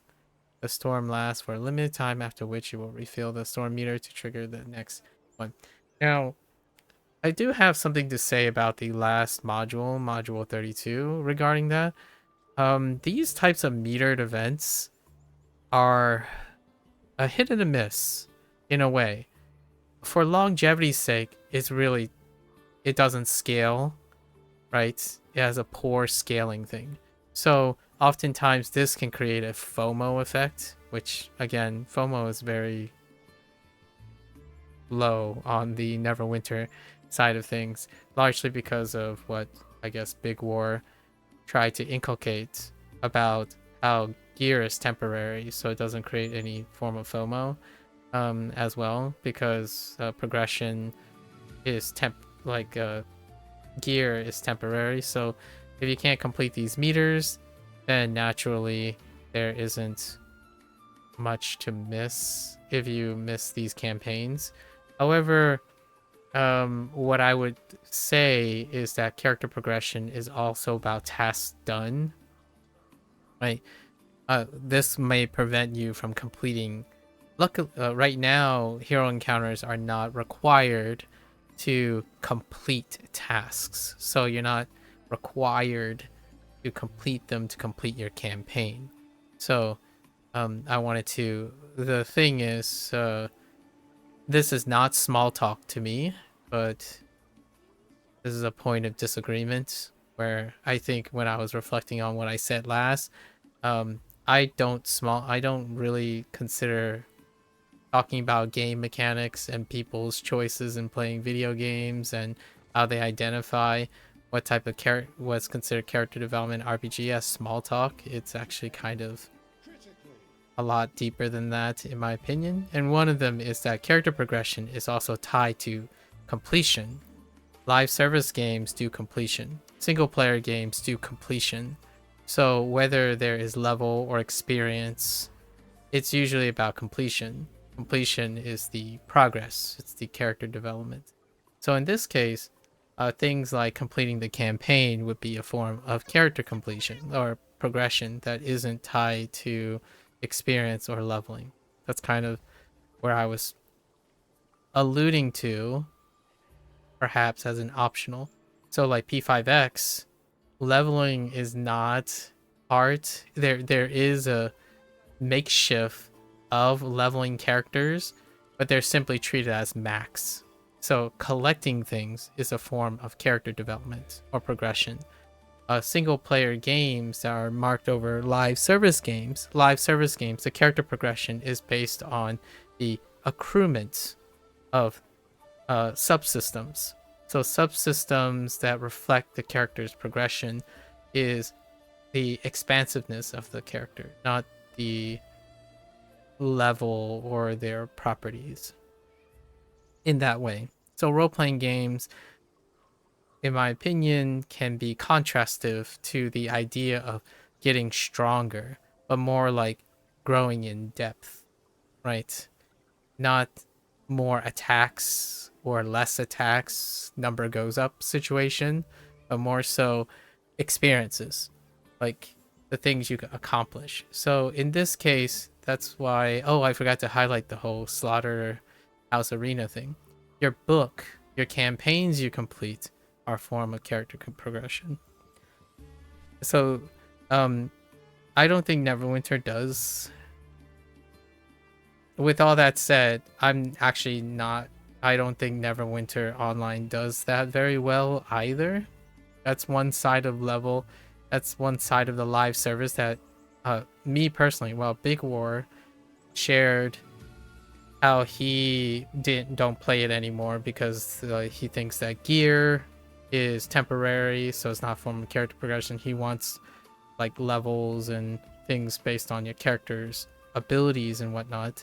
I find Neverwinter poor in live service game, in a live service game model, because it also doesn't perform really well in making you feel like you've done a lot of things. That to me is character progression too.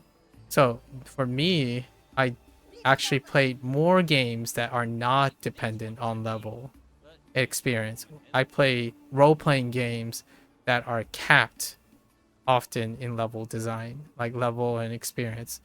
It's often how much of the things you achieved over time, how many things you've completed over time, that creates character development. And question like your path to your like your path that you chose to go is the character progression. So I'm more on the side of story progression. That's where character development is. It doesn't matter what level it is. You don't get stronger. You encounter different tasks, not getting stronger one-dimensionally. So like more HP, your gear goes up, you have more attack. That's not quite it. For me, it's more like you survived an ordeal and now you go into another ordeal, and that other ordeal up the ante or is different from the previous ordeal. So I wanted to add that while I was doing this. There was a comment made about like a system not evolving because the level system was done. You can have numbers and values change without any fundamental change in progression. Level squeeze, I would agree with Big War, can allude to the idea that with the level squeeze, if it was a level squeeze, the level 60 to level 20 wasn't a level squeeze in my opinion. It was more so for the D&D aspect, you know, base 20.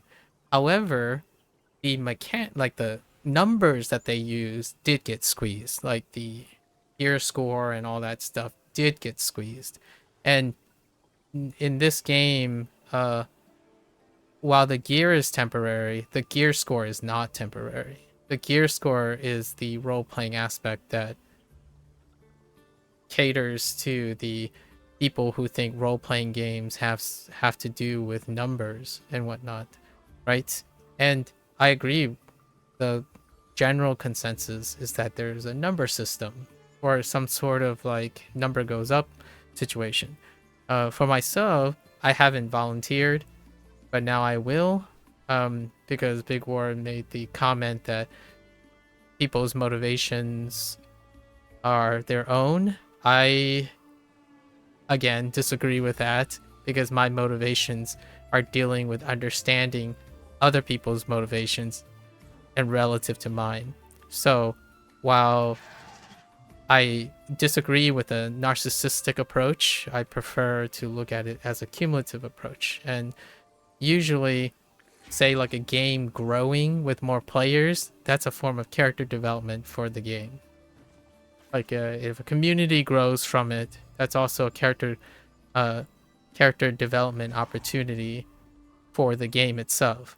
Now, the character you play in the game, yes, that could be bound by levels, whatever the person choose selfishly, right, is a form of their progression. So while you could have all of it, you could have XP leveling, no gear at all, and just completely story based or something like that. All of them are either character progression or not. And clearly, being incredibly selective means that you don't play certain games. That's fair enough. What I was interested in, which apparently was considered small talk, is the idea that a person who was curious about what I was streaming or what I was up to shared no curiosity. They simply stated and projected whatever their opinions are, and then I was like, I can see that. However, the curiosity was reflected in the idea that, well, it's your own opinion, so I'm not curious about that. That's fair. Now that I have some time to talk about it, I'm sharing my commentary. I think thinking that role-playing games require some sort of numbering system that goes up or leveling system, I think to me that's very trite. It's generalizing role-playing games. In fact, I actually think role-playing games are defined oftentimes by the stories they tell and not necessarily the stories. Like, we're not talking about like scripted stories. We're talking about like D&D related things. The campaigns that are created is the level of character development. So you as the player, because we're talking about live service games or single player games, you as the player grow in your character progression because you, the player, is everything, right?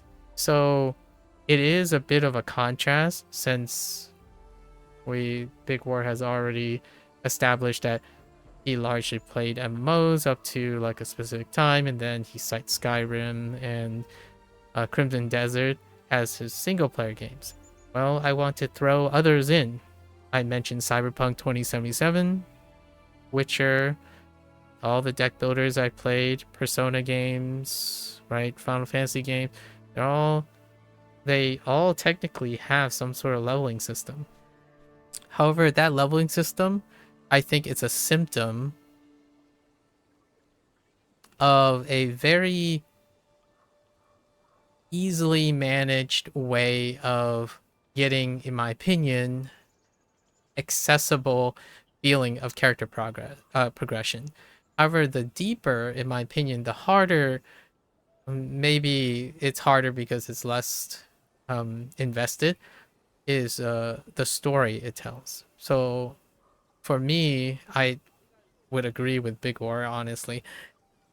The thing that I seek for character progression is also on the low side. It is solely my own matters, right? Since that person is not curious enough, my own matters is this thing that we're doing right now, which is, we're back in Icewind Dale. We're north, I guess, north of 10 towns, and this is character progression. The character progression is all the adventures you have, whether they lead to levels or gear.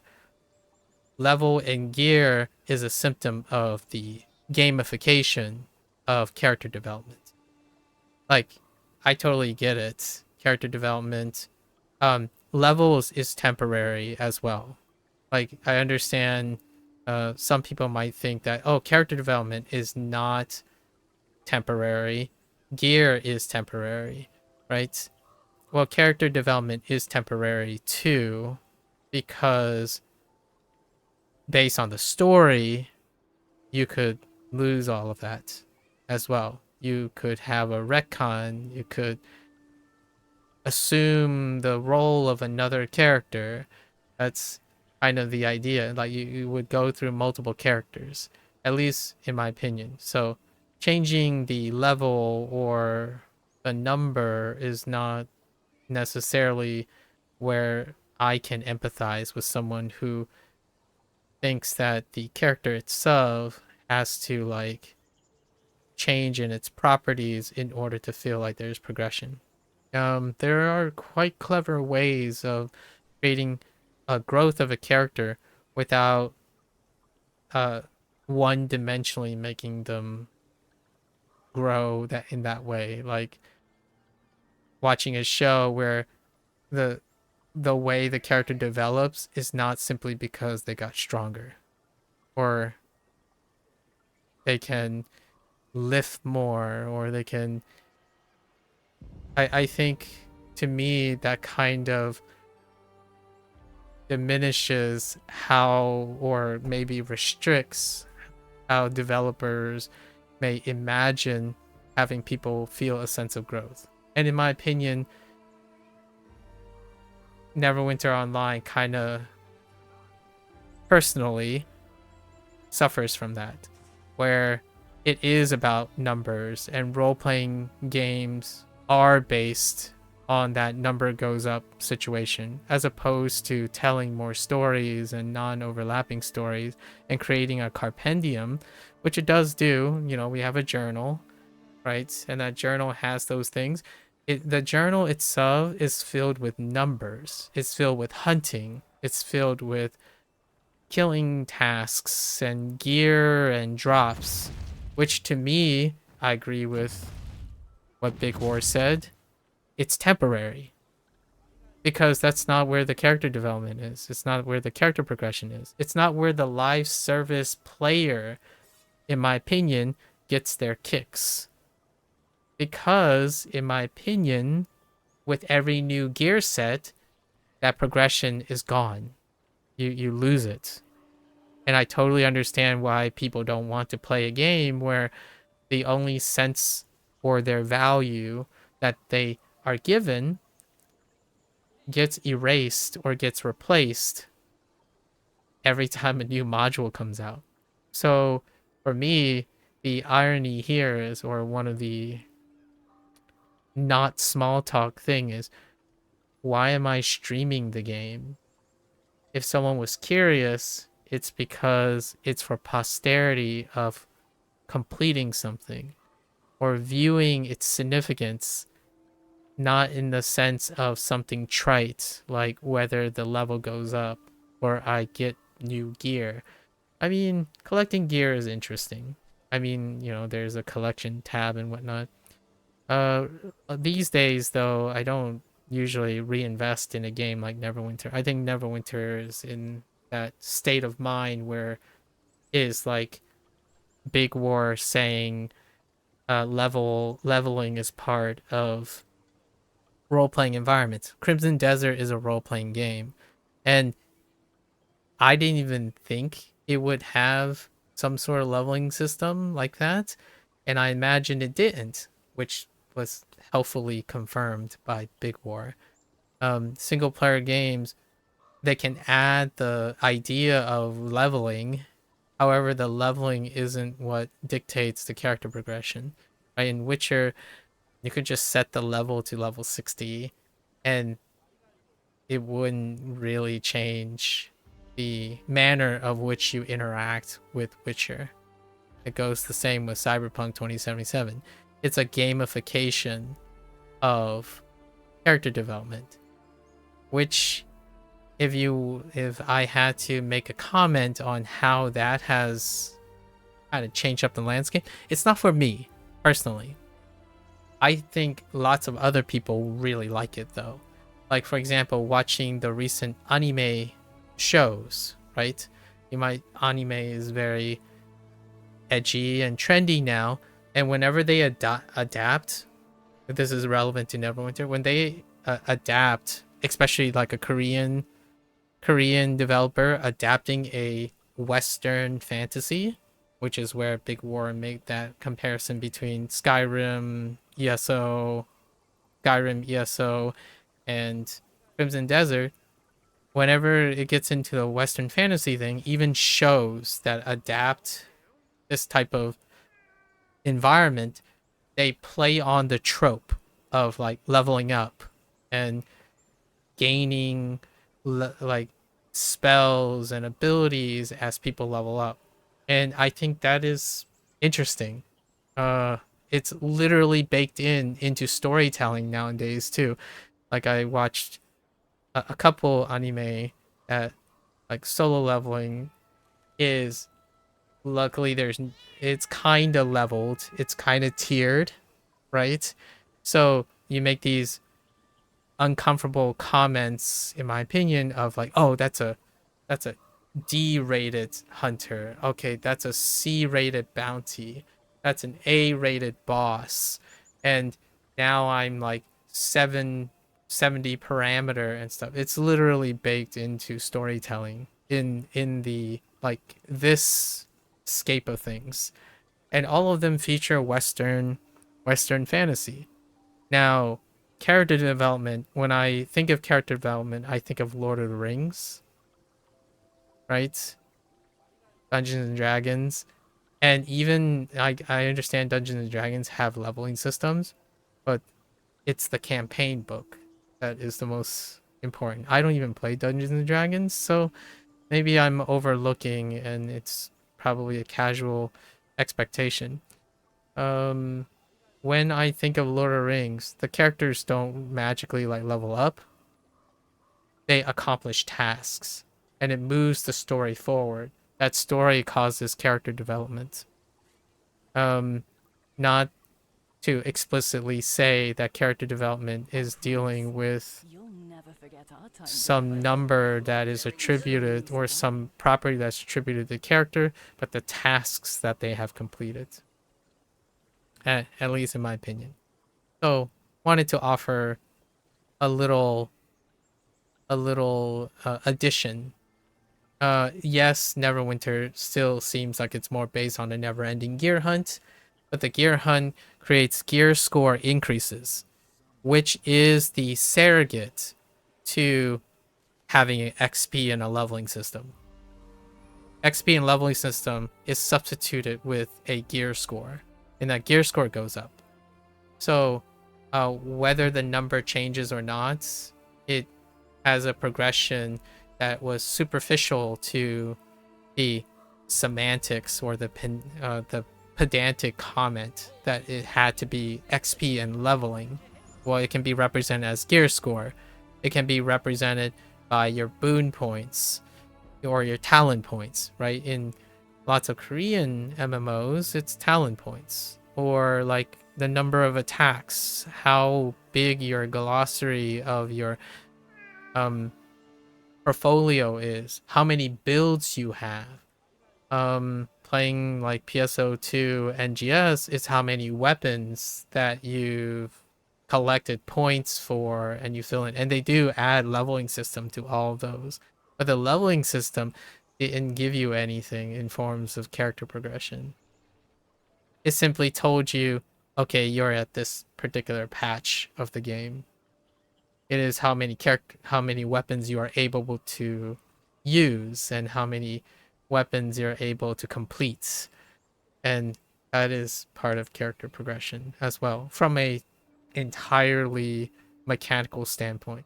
Like how many weapons you can use, how many classes you can play from a mechanics standpoint, how many skills you have, how many games you have played, how many different types of stories you have witnessed. This is my own personal bias to kind of compare and contrast since I'm volunteering on my own. Right. I think whatever it is that Big War said, it's good. It's great that he found something that suits his fancy. I obviously disagree with whatever he's saying when it came to where the story progression feel is coming from. However, I still agree with Big War when it comes to Neverwinter diminishing the feeling of progression, because this stuff is secondary to the never-ending gear hunt that is often phased out to be temporary. Now, there is never-ending gear hunt that is not temporary. So, like in a gacha system, or in an NT, like a MiHoYo game, or a now Hota Studios, or like with Perfect World, When you play gacha games, you collect weapons. Despite weapons, despite gear, what Big War is saying about Neverwinter, gear is temporary in Neverwinter. They get phased out all the time. In other games, character progression, you as the player, you collect a lot of players. You collect a lot of characters, and all those characters have like one weapon, and they're static. They don't get replaced. So gear, to offer a different sense, collecting weapons is a form of progression as well. Collecting gear can be a form of progression for the player. Not in Neverwinter, for sure. So there are very excellent points made by Big War in his small talk. I don't think it was small talk. I actually wanted to delve a lot deeper into it. But instead, it's small talk to Big War, so he basically ceased to talk because he only had room for small talk, at least in my opinion. That was the impression I was given. I don't typically have small talk when I'm streaming. Like, I actually do want to get pretty sweaty about the feeling of progression, because that is a very, very accurate description of how long-standing players have left Neverwinter. And then new players rarely ever enter Neverwinter. The never-ending gear hunt creates a lack of living progress, like a live service progress. And it represents a skill cap. However, that skill cap itself is also static because Neverwinter developers do not create new subsystems. So there's a way to create the gear hunt and also make gear not temporary, which is to introduce new subsystems. So new slots, new things, new subsystems. I don't know, instead of having 2 rings, you have 5 rings, right? You keep the original ring. And gear can also be used to flow. So your previous gear is necessary for your next gear, which then flows continuously. Like the gear itself becomes a part of the process of progression. So then it's not your character leveling up, it's your gear leveling up, which does happen. It's more or less still the same thing. Like, what I mean is mentally it's still the same thing. Like, for example, Warframe. You level your frame up, right? Or collect more frames, and then you level the frame up, which then the gear parts of the game is the part that levels up. So no, in my opinion, contrast to what Big War said, a role-playing environment, even on the concept of character-based character development, it's not attached specifically to the XP or leveling of the character. For myself, personally, I don't value these things, so I was very curious how he makes the distinction between the character progression in Crimson Desert versus the never-ending gear hunt, and largely because Crimson Desert, despite sharing or inspired off of a UI, which I feel like that is a really, I can't sympathize with that type of preference. Like, UI is what keeps you from, UI is what breeds your expectation of mechanical design. I rarely think that UI and mechanical design or like correlate with each other. And in the case of Crimson Desert, case in point, and then he hated BDO, case in point, the UI does not necessarily correlate with the mechanical success of the game and the building philosophy of the game. However, it's interesting. There was no comment about liking a game that doesn't have a very upfront SP, and leveling system and still be a role-playing game. So it's interesting how one could say something so obviously dissonant with one's opinion and find that not interesting or not worthy of a deeper talk. I think this part is very important to me because I do play live service games. I play various live service games like Hearthstone. How do you do character progression in Hearthstone? Because to me, there's character progression in Hearthstone, not a character in the game. You are the character. In this game, you're clearly playing a character that is supposed to represent you, which then there's that whole idea of, well, your character can only have one class. It's like, well, not all games do that. There are games where you get everything, and that's where that refreshing, where like Big War highlight that it's the first time you tried a Korean game where he tried a Korean game where it worked, and then he also said like your choices are not limited to class. It's like, yeah, I know, because you are the main character. In certain games, especially single player games, you represent all the character progression, so you get everything. Neverwinter, not so much.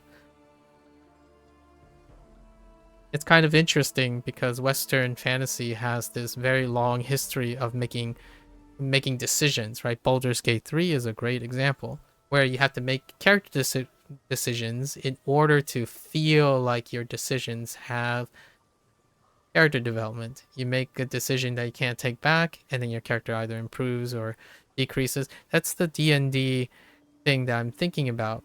However, it's not so much attached to the numbers, which is the gamification part for me, is the decisions you make along the way. Obviously, all of this is scripted. You're not like making decisions. There's no decision trees here. However, you can substitute that. A decision tree would be like your build, right? Your talent tree, how you distribute your boon points, how you equip your gear. That's a form of character progression. It's not the part of character progression that I'm interested in, right? So that's why I stream these games, because I want to talk about the other things. Character progression is also part of the character that you play, or yourself. You are the character in a lot of these games. I think such an idea of attaching character progression to levels is a very trite and incredibly overused and overrepresented form of maybe like reason for character progression. Personally, right? And that's what I meant by the number goes up or the number change philosophy. I think D&D is pretty awesome with or without the levels.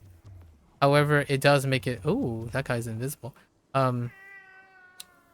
It makes it very simple. So you get like normal, advanced, master, right? You complete the dungeon on normal, you complete the dungeon on advanced, and you complete the dungeon on masters. That's quote unquote your character progression. That's an achievement based thing. Yeah. All right. So, okay, so we got the weekly. What is this? The encroaching frost tail. Oh, they're being more explicit. Okay. The encroaching frost.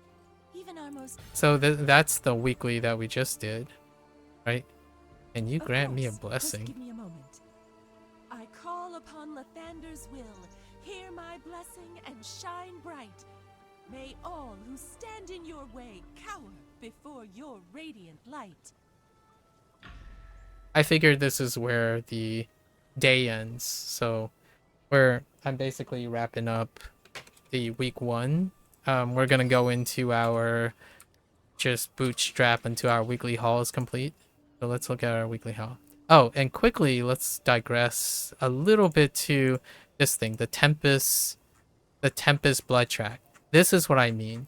This track, whoever made this track and distributed the blood shard design, I don't think it's attached to two separate like groups or people are making decisions. The one designing the reward and the track versus the person who's designing the arena. And I think because of this reward track, it really dulled out and overstayed the character. The not the character, but the content design. And I did not touch it. Like, this happens because I was completing dailies that dealt with the For Glory and Forgotten Glory track, which I complete. And then there should be a new track, the Icebreaker track, which I will, purchase the premium track. This is what I mean. I still do these things to complete the track. This thing being as a separate special campaign, ludicrous. Absolutely ludicrous. And even an aggressive weekly cap. This weekly cap is pretty absurd too. It doubled the week, like it created weekly cap and it had diminishing returns on time. Like, it was so aggressive. Easily a big pass. Like, you can see that I don't pass on things, but this is definitely one of them. Holy moly. And let's look at our current campaign just to keep track. So we got 30. That's kind of on the low side. We get 20 still from the weekly, so it'll go up to 50. And then we have to do repeatables, which is 5 each. So that's 5 times. We need to do another 50, right? So we need to do 12 more. 10 more. Sorry, 10 more. I can't multiply. So we'll do that and then call it a day. Let's see how quickly we can. Okay, so we have 2 immediately unlocked. Do you guys give anything? You still do something. Okay. Oh, yeah, so here's she has the activities and then the heroic encounters. So let's do the heroic encounters will give us 20, I'm guessing. And then repeating the weekly gives us 20. And then we'll start rating the dailies or something. Like giving a novice grade of some sort. Everything burns. Our home's on fire. So we got fire extinguishing, which I haven't done. Further toward the edge. Collecting planks, okay. And why does this say the encroaching daily? The blizzard is somehow unearthing old treasures hidden under the snow. When the storm dies down, the treasure is buried and difficult to retrieve. Yeah, we have to. Be something worthwhile. Oh, this is the region. Yeah, the whole thing about the storm meter and stuff, and like, I see. Kind of like the black ice related things, but these are separate for the. I see. With how the village is beset with danger, we can. So you don't get campaign currency from that. It's a separate currency. Interesting. Hold up. Let's see. Right, so these give you that, but the encroaching frost dailies do not. It gives you this currency. Intriguing. So let's ignore the encroaching frost daily for the time being. Let's go check the heroic encounters, or try anyway.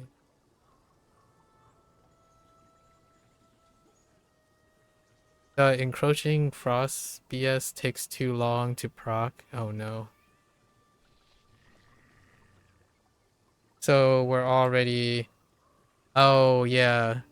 So again, elemental evils, the invasion, right? The moon dancer stuff is the evasion stuff.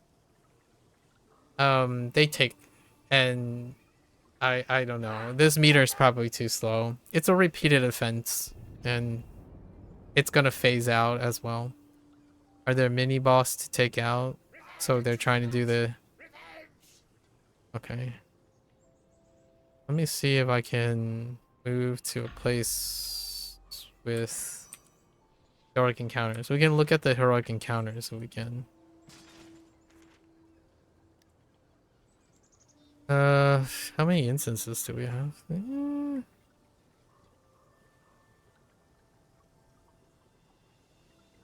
So they're already trying to create Stormcallers.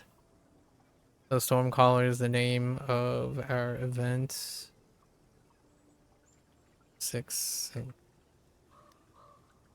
27 ritual. Dang it.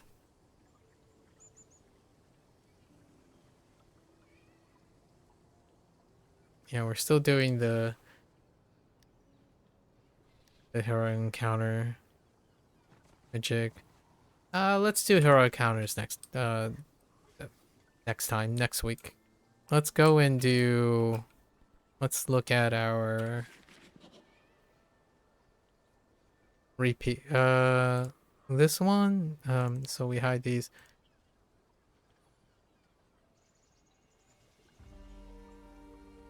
So they created 3 separate things for the encroaching frost, which requires us to trigger this, the encroaching frost. So that kind of sucks. And then we have 2 repeatables from the same NPC. And that's it. And then we can repeat.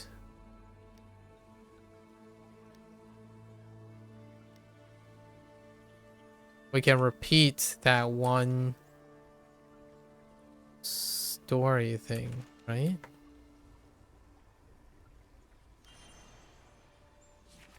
I think it's this one.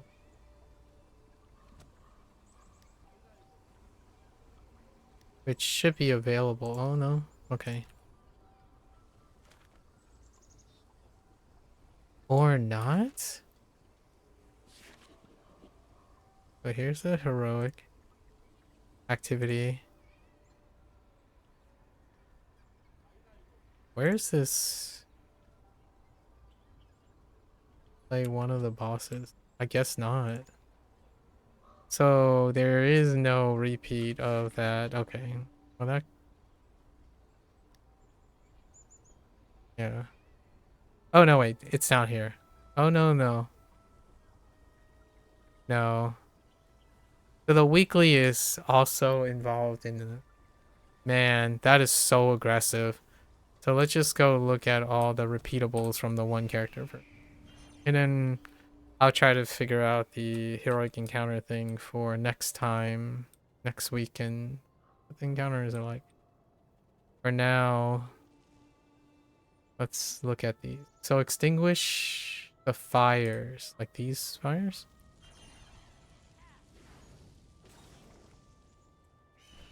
Oh, you just hit F. And how many? 10? I don't think they're unique, so that's good. I don't understand why there's a cooldown on that. I think cooldown is unnecessary for interactables. Okay, so 10 is kind of on the high side. 5. I'm feeling more like 5. Get shot!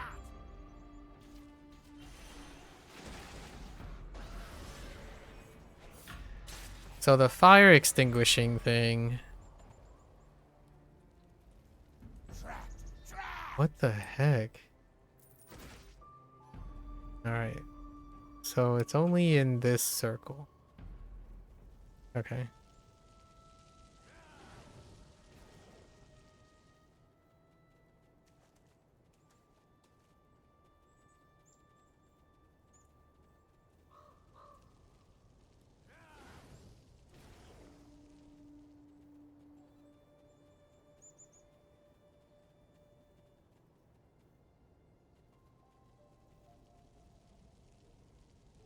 Fire is a B at best.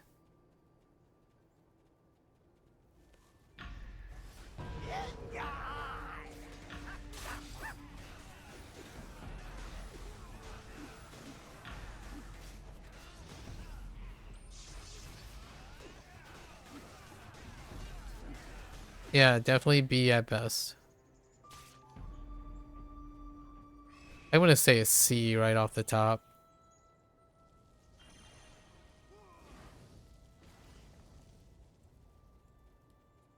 If 5 would be okay. Wait. There's another. Why is there a repeatable somewhere? Oh, there's a repeatable from another person. Actually, let's go C first.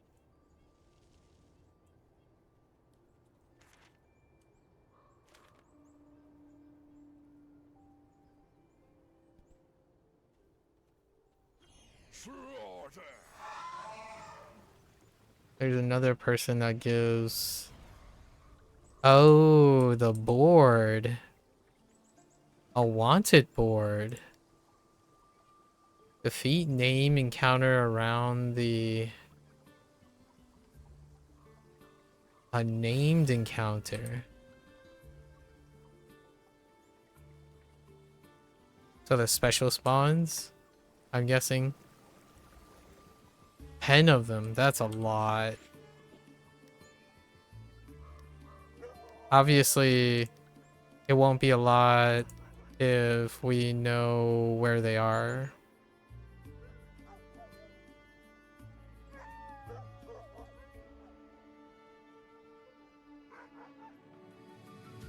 On my gaming era, I have played games very often. This is a game I played for over 10 years, so not unexpected. Okay. Yeah, let's do... So the wanted board thing is not great. This one's C tier for sure. Very C tier. Alright. Let's look at the collect wood planks thing next. Yeah, having your F with a cooldown. Such an unnecessary thing. Now, can I collect wood planks or do I take out the wood planks? Oh no, I collect. 7? 7's on the B side. We're looking at a B for 7 planks.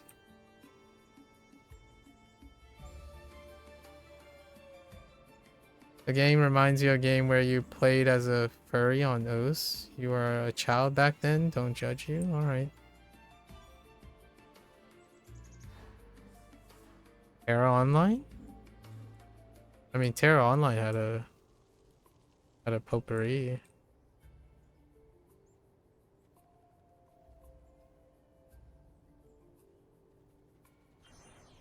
Oh, on Roblox. Okay. Well, that is certainly a thing. Oh, it's also outside the ring.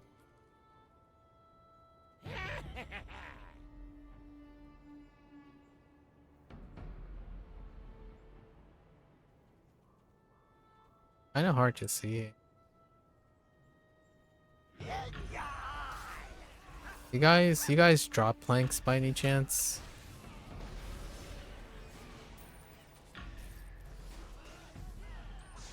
You guys don't drop planks. Could have leveled up to an A if they drop planks. Not quite numerous planks though.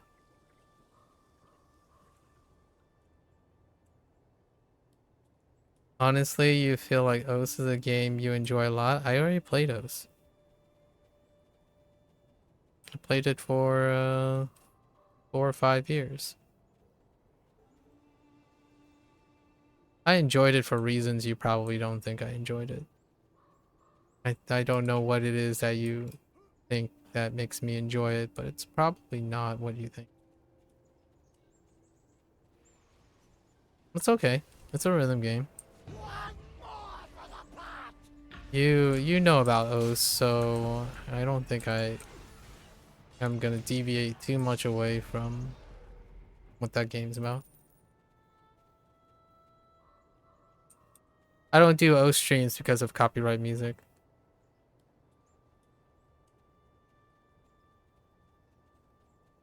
I used to. The VODs don't exist anymore because copyright music. No, I don't like it for song composition. No.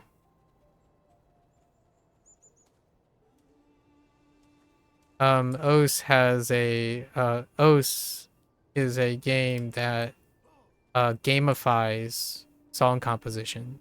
So song composition is dependent on the gamification, which restricts gaming composition. It restricts song composition. So it's actually the opposite. OS gamifying being a rhythm game limits song composition. So I would probably dislike it because it's gamifying that. How come there's a lot of OS streamers? Because they play OS. I'm not entirely sure why you're asking how come there's a lot of OS streamers. In what context are you saying? No, because they still stream it if it's copywritten. It's not like they're storing it.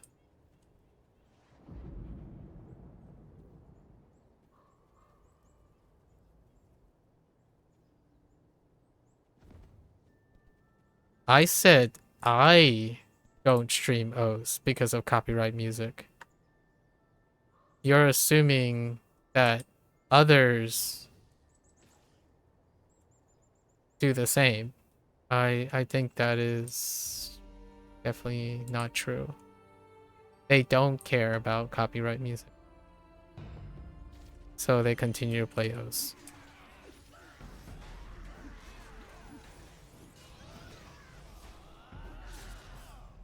It's not a deal breaker for them. That's how I would probably explain it.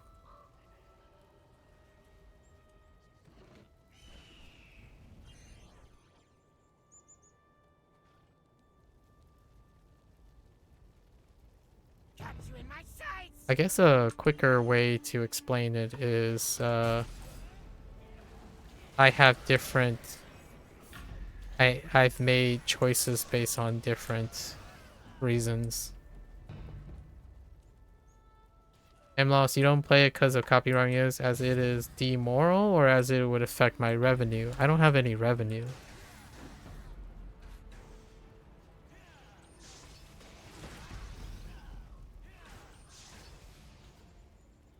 It's not those two things. It's neither those two things. So no and no, I guess. If you're asking that question. No and no.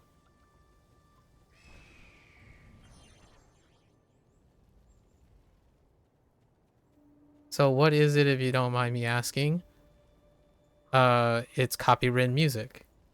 So there's a lot of legalities dealing with copyright music. I would play a game in which someone owns the rights to the game and their music, and I would be more than happy to play a game in which I'm collaborating with someone.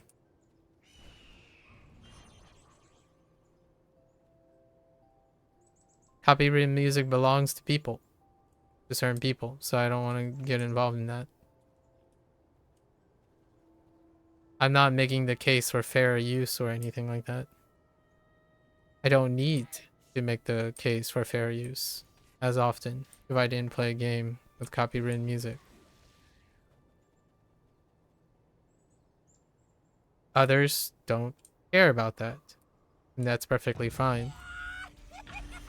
You inferring that it's demoral is that's up to you. That's your call. I don't tell people what to do because of my morals. I'm kind of indifferent about the moralities of copyright music.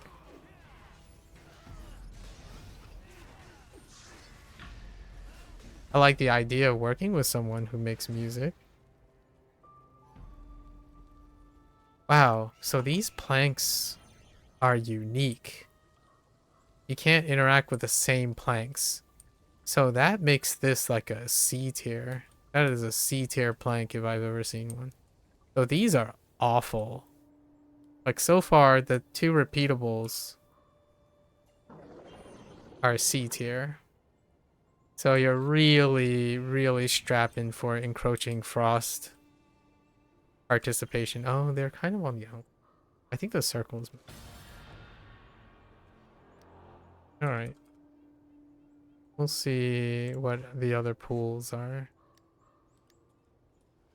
What's my thought on Drake's new album? I haven't listened. I don't listen to Drake. Haven't listened to it. I could give it a listen sometime, and I suppose. What's your thought on Drake's album? Ingleford worries. Alright, so we have Frost Golems. That's probably going to be on the short side. Oh, is that the same ingredients? Ooh, ingredients is not great. Defeat Frost Golems probably A tier, if not S tier. Let's go see. Yeah, I have no comment on Drake's album. I don't listen to Drake. Or I haven't listened to Drake. New album. Is it new? Honestly, you personally like 2 of the 3 albums. All had great songs. I see. Was it recent?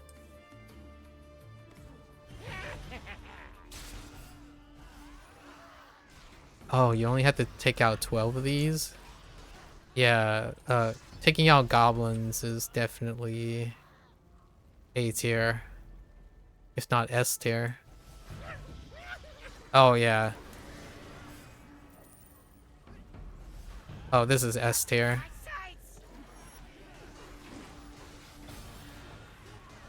Okay. So we got 1 S tier. That's more than I can ask for.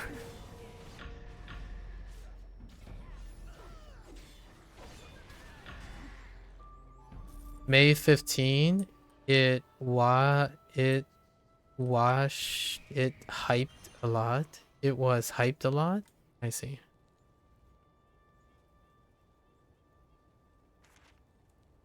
Well, hopefully the fans of Drake's music got what they're listening to.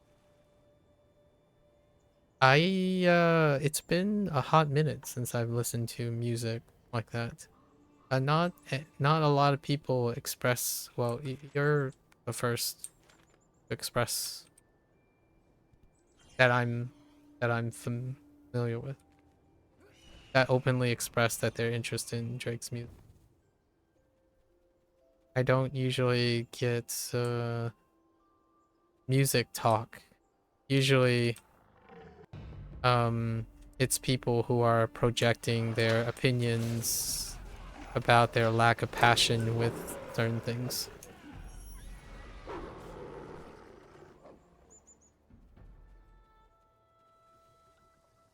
How am I not being able to hug trees at the same time? Alright. These plants are kind of hard to see. How's the album doing?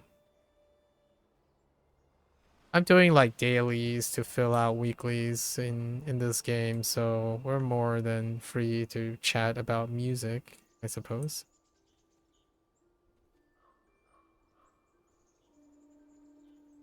So you listen to Drake's music. Can you tell me a little bit about what makes what gets your what tickles your fancy when it comes to music?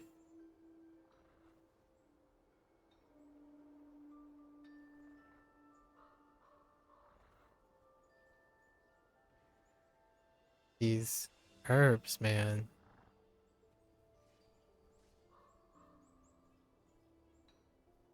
Oh, we do have to take out for the Neo glands.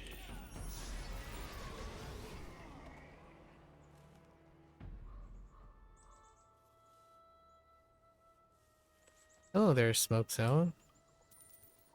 I've been doing pretty well. How are you? How have you been?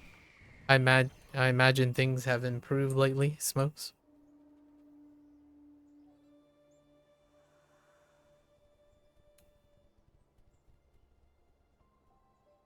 Trees go. Oh my goodness, trees.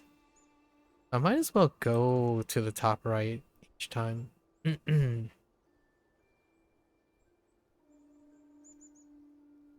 I remember you. I mean, I remember a lot of things. Things have improved. Just burned out from work recently, or across the last time we spoke. The autocorrect on Twitch is bugging. Oh, I see. I didn't realize there's even autocorrect on Twitch. That's interesting. Recently. So what are you doing? What are you doing to get unburnt out?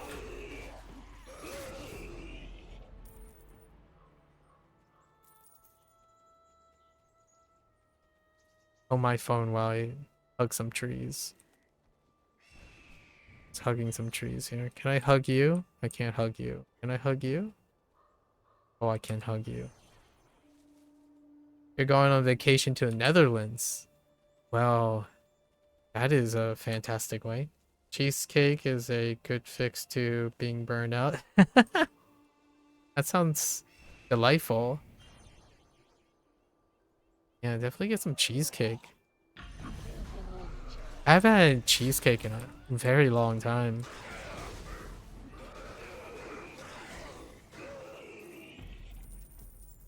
Lactose intolerant? Nah, just throw back a lactate. You got this. Throw back a lactate.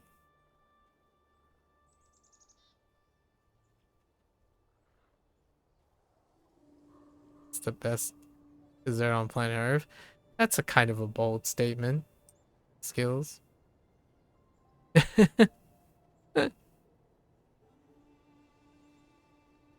You don't know oatmeal cream pies are pretty good? Uh, this also the lactose intolerant thing, but I'm like boba tea territory. So yeah, like a brown sugar boba tea or something with like oolong base. You can substitute with coconut milk or almond milk, so that for the lactate feel magic. That's also fun. Auto? I'm a classic matcha kind of person, so give me my dirt with my sugar. Right? Gotta love that earthy double tapping on matcha and some jasmine and oolong. A place close to your house has lactose-free milk? Yeah, almond. It would be like an almond milk or a uh cashew milk, peanut milk, any of your nuts. You know, your nut milk. Either matcha is bud or you haven't had good matcha. I mean, it tastes like dirt. I mean, I don't know what to tell you. It's supposed to bring out like I do not the contrast is supposed to bring out the sugar and stuff. It's a floral thing.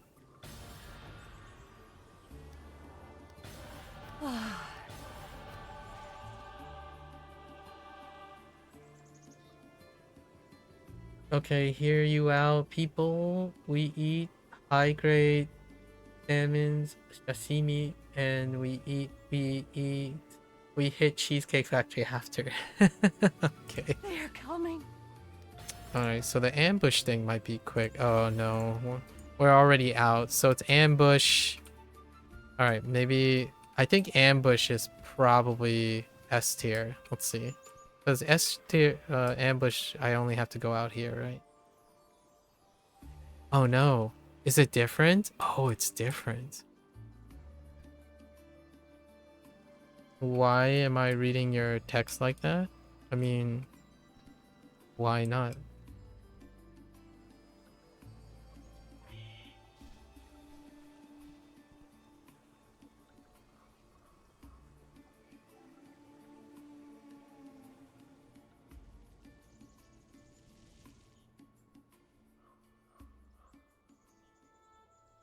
No, it makes you feel like you phrased it wrong or something. I don't see how that's the case. Just a quick nibble.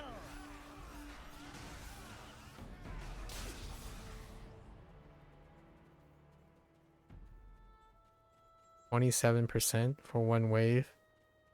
Where's the next one? Hello? I was really hoping for... Oh, okay. It takes a bit. So, 4 waves. Is this game like a WoW type game? Not really. It's an action MMO, so... ESO? Have you played Elder Scrolls Online? Or maybe, Just a quick nibble. honestly, it's closer to Genshin Impact than it is to World of Warcraft. But it predates MiHoYo. It's an action MMO. So Terra Online, PSO2, that's closer. Alright. This game's reaching its 12th year. 12th year. 12th year in a month and some change.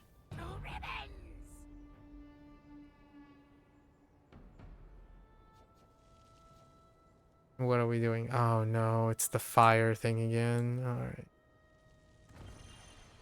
I'm just doing daily cycle, seeing what the new module's daily cycle is. Today is the update, the new module update. That's why we're doing this. You've been grinding Elden Ring with your coworker? I see. Like Elden Ring? Or are we talking about Night Rain?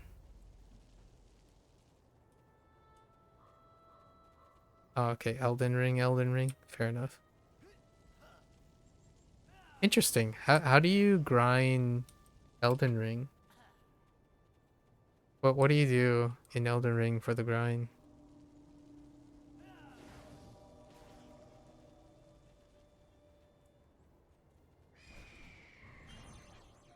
That's kind of a nice way to relax. Is that relaxing? Does it help you with your burnout?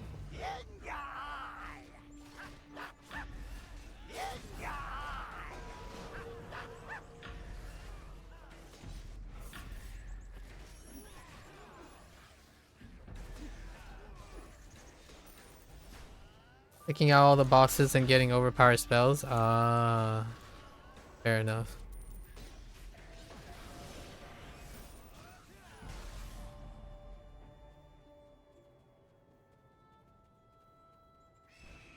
Fair enough. It is relaxing when you're not raging at yourself rolling off a cliff. Oh, that's fair. Yeah, it's been a while since I played a From game. Just a quick nibble.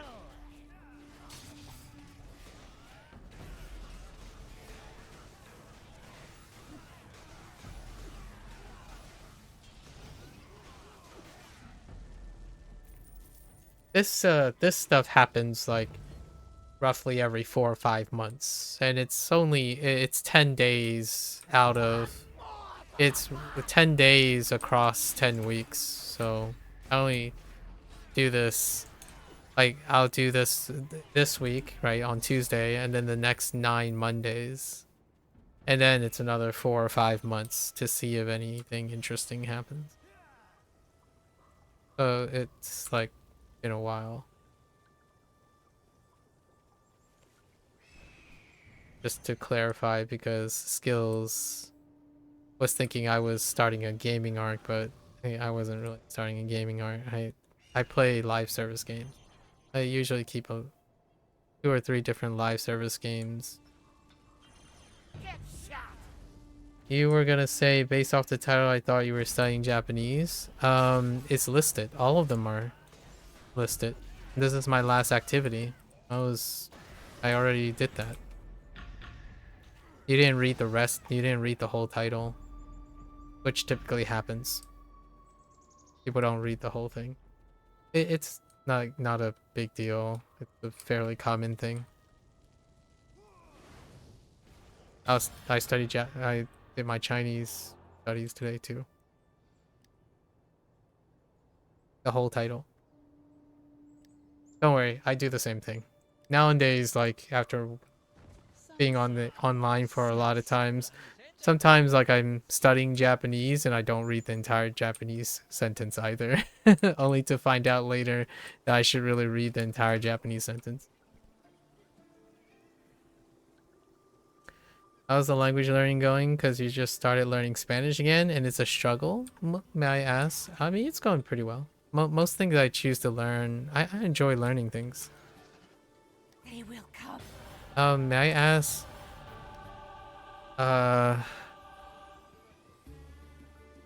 Why?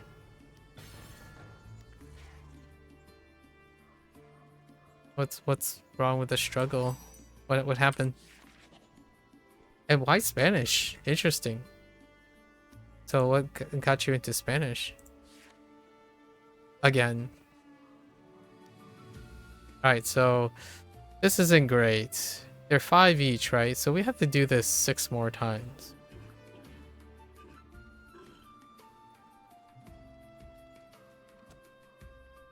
So, yeah, okay. So we exhausted the group. So now we have Frost Goblins. Frost Goblin is S tier. The collect potion thing. If we go to the top northeast, it's B tier, and then we have 2 C tiers. Or 3 C tier. Another B tier, I suppose. So we have 2 Bs, 1 S, and 2 Cs. That's not great. Not a great first milestone thing, but we'll see how it goes in the future. And then we got to figure out the other daily stuff. I'm not going to figure it out today, though. The encroaching storm stuff looks like it's kind of balls because the meter, you have to wait on the meter. So we're not going to be able to do that. I'll figure out how the encroaching storm thing works beforehand. And then heroic encounters, we'll do it next week as well. Showcase the heroic encounters, I suppose. Once I figure that out. Yeah, this is S tier. Quickest daily. And then our Quell voice go to the north. You're just really terrible at language learning. Your memory has been degrading. What aspect of your memory do you think is degrading? You started learning Spanish because you have a lot of Hispanic friends and a lot of customers you deal with either don't speak a lot of English or no English at all, and when you don't have a Spanish speaking coworker to use, it would be useful. Oh, I see.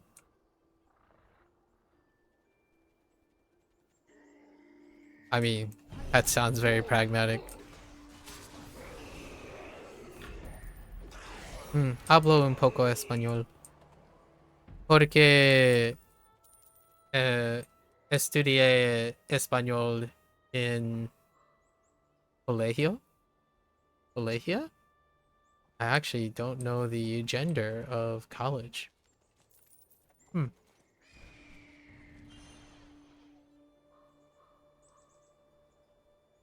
Remember? We still have to brush up on our Spanish on some. Alright, so we got that. Where is our herb life and our tree life? Because we're on the top right, yeah? You joke about having early onset dementia? I imagine. You just forget a lot, can't remember words in general. I see. How's your engagement with your Spanish language learning?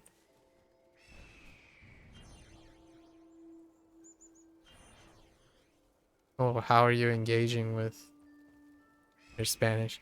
I imagine your Hispanic friend. Oh no. The gathering thing is not B tier. That is C tier. They separated deliberately. The herbs and the trees are... Whoa. Hello there. The herbs and the trees are 2 separate locations. So we got 3 C tiers, 1 S tier, and 1 B. That's espresso depresso.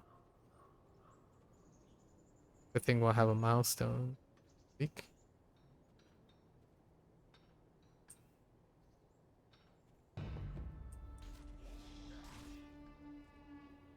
Wait, where are me herbs? Okay.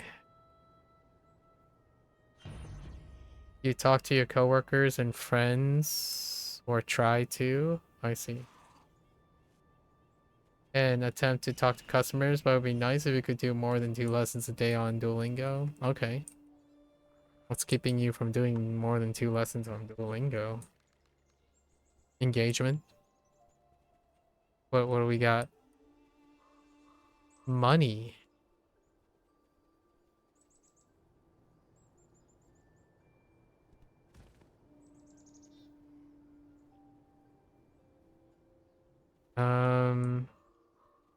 Okay. What about something else? I'll take your word for it. What about something else?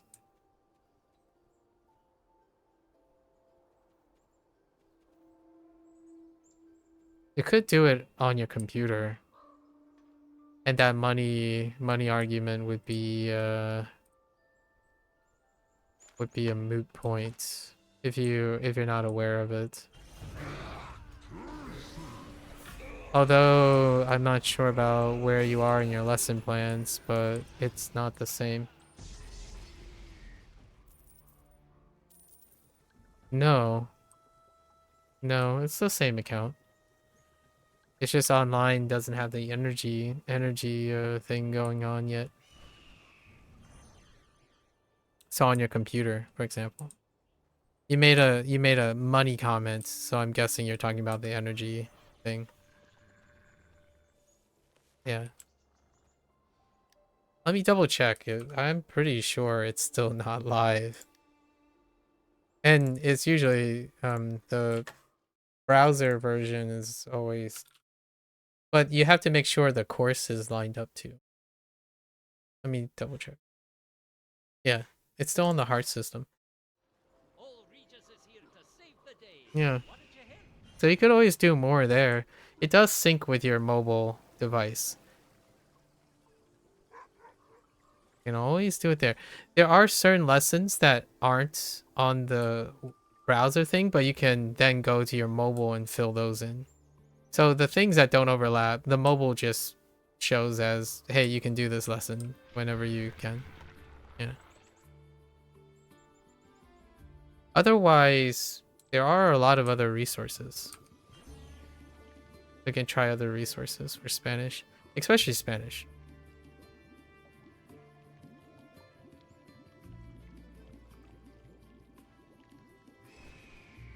Obviously, try not to burn out. Burning out is... It seems like that's what we talk about when we discuss things. Apparently through Walmart, since you work there, you get Rosetta Stone for free. Oh, that's interesting. It's been a very long time since I've seen what Rosetta Stone is like. I think the last time I used Rosetta Stone was before you were born. What up? This is like really early on though.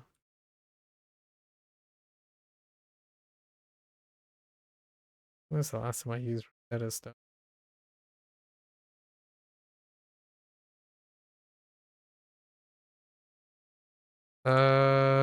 Like 1993? No. Rosetta Stone, 1997, possibly. So how long is that ago? 30 years? Yeah, 30 years? Somewhere around 30 years. Maybe anywhere from 25 to 30 years ago. When Rosetta Stone was still like introductory. Computers were still being introduced to the school environment, and one of the first learning things you can do is go on Rosetta Stone or Mavis Beacon. I'm not sure if you've heard of Mavis Beacon, but it's like a edutainment game that's supposed to teach you how to type on a keyboard. Was it a good platform? I mean, it's not the same like nowadays. I think Rosetta Stone is very much like a Babel and all the others. So give it a try. It's like it's an introductory software. So I think your learning mileage goes with your form of engagement, right? Is there anything particular that you're looking for in a platform?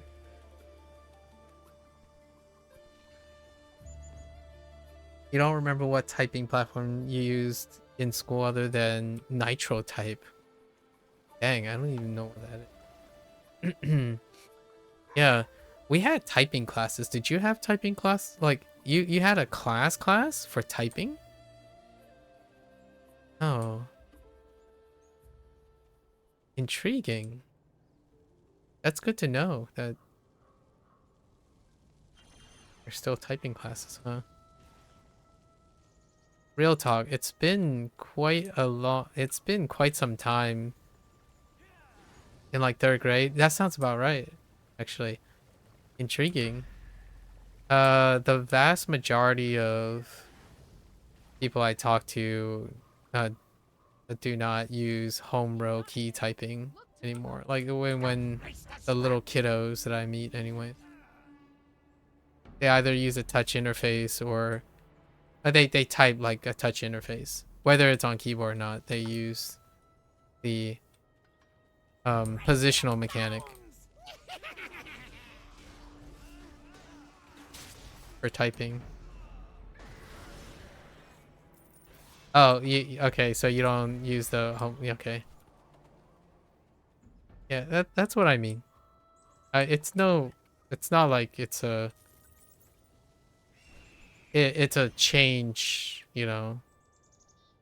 It's a change in the times. But you still can do like 90 words. Yeah. It's kind of like saying I don't think there's a we're not talking about min-maxing here. And it would be inappropriate to compare like my typing speed with yours and whatnot. It would have to be like, for example, if I were to use my 2 fingers, right? My words per minute would be more comparable, but since I don't type that way, it would be difficult to know what that means to me. What is the average words per minute for people who type with 2 fingers? They taught you home Cree? Okay. Yeah, like what I mean is statistically 90 words per minute doesn't mean too much to me because I don't understand. I don't understand what the type is. You're sure if you type to home row it would be faster? Yeah, but what I mean is I don't know what the 90 means. Like you're not comparing a standard. So I don't know what 90 means. Is that good? Is that bad? The average typing speed for 2 finger hunt and peck typists. Oh, is that what they call them? 27, and copying text is 37 when typing from. Oh, I see. What is the average typing speed for home row? Huh. I don't actually know these statistics. Nowadays kids throw statistics at me a lot and I actually don't know what they're comparing it to because they have no standardization. If you know what I mean. 60 and 80 words per minute for home row. Okay. So home row, you know, you could make it, then it would be faster, right? You can make the argument that you are more than likely to be statistically faster. You type home row. I haven't ever done the hunt and peck, but my like typing speed is like 170 when I'm transcribing. When I'm thinking, you know, when I'm thinking and typing, I don't think faster than 130. So, like, I never type faster than I think. I don't know if you do that, but I speak out loud when I'm, like, I think of how I'm speaking and I type at that speed. So I have no reason to type any faster. Like, you know, when I'm saying what I'm saying, right? Like, if I had to pull up a like typing screens, like I am saying the things that I am hearing in my head while I'm typing it as I'm going. So I only type as fast, like I only speak as fast as I'm typing. So I don't speak any faster or slower. I do both simultaneously. So I haven't really like asked myself, and I decouple them. I usually don't decouple them. Rarely ever I ever do. That's how I learn language as well. You would say you do a hybrid of home row and hunt and peck. Oh, that's interesting. What do you hunt and peck for when you're not home rowing? Oh, that I just said the same thing.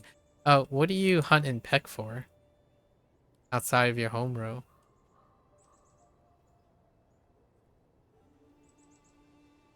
Maybe the numbers? Do you? Oh, here's one. Most of the letter keys. Oh, okay. Then what do you home row for? Oh, and the numbers. What do you home row for? Oh, here's a fun little thing. Do you numpad?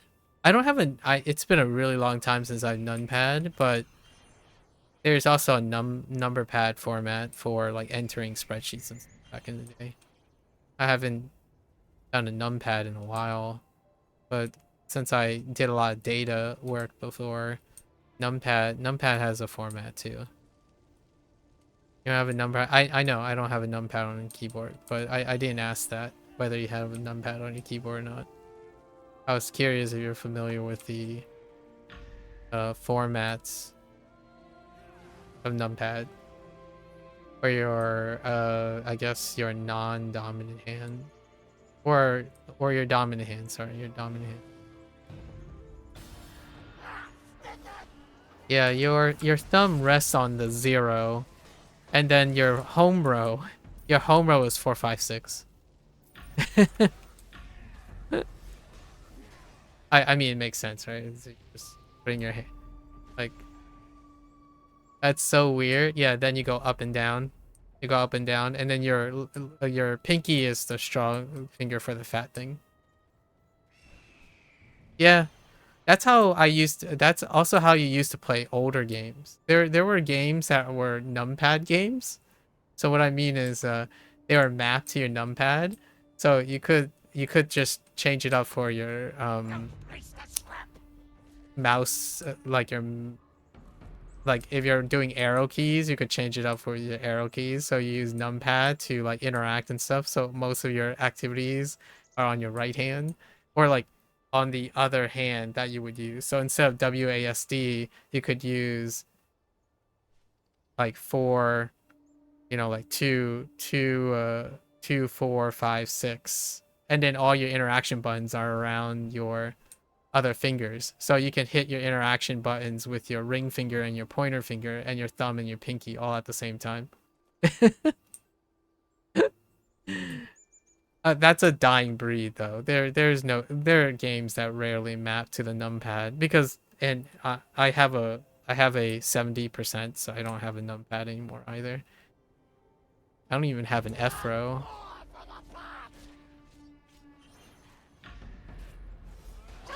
Yeah, I mean it's no different from your left hand when you're like doing WASD and then hitting QE, right? QE, ZXC, just hitting around. It's interesting.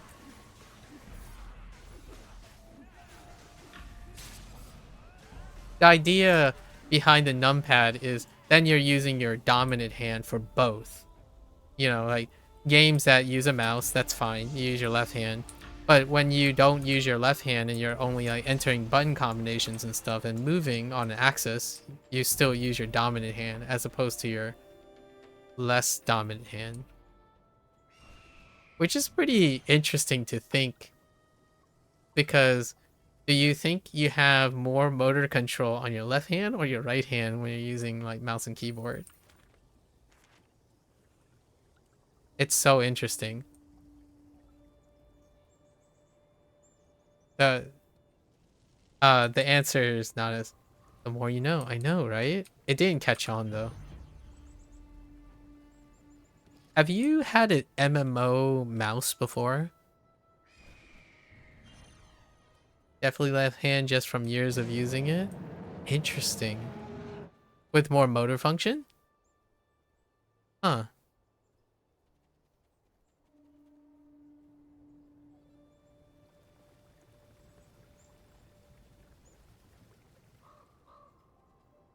You would assume. Yeah, I could kind of see that. How are you measuring your frequency of use? Like, do you use your left hand? Okay.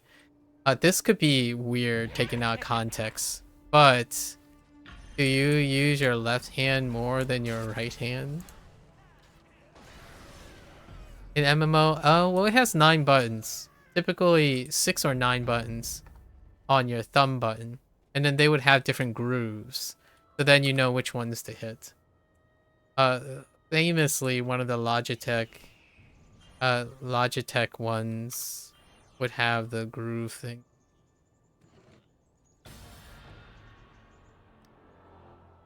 It didn't really catch on because MMO is kind of a selective breed. Now in the combat MMOs use layered tracks now, where you do like stacking as opposed like stacking on top of the same buttons.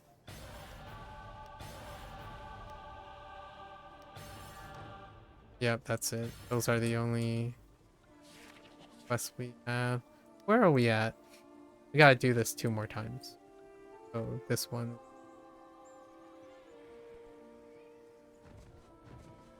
You would say you use your right hand more for non-PC related tasks, but like when you use Linux, it was 100% more left use. Hand use? I see. It's a bit of a mix. I tend to write a lot and draw a lot, so PC use mixed bag for me.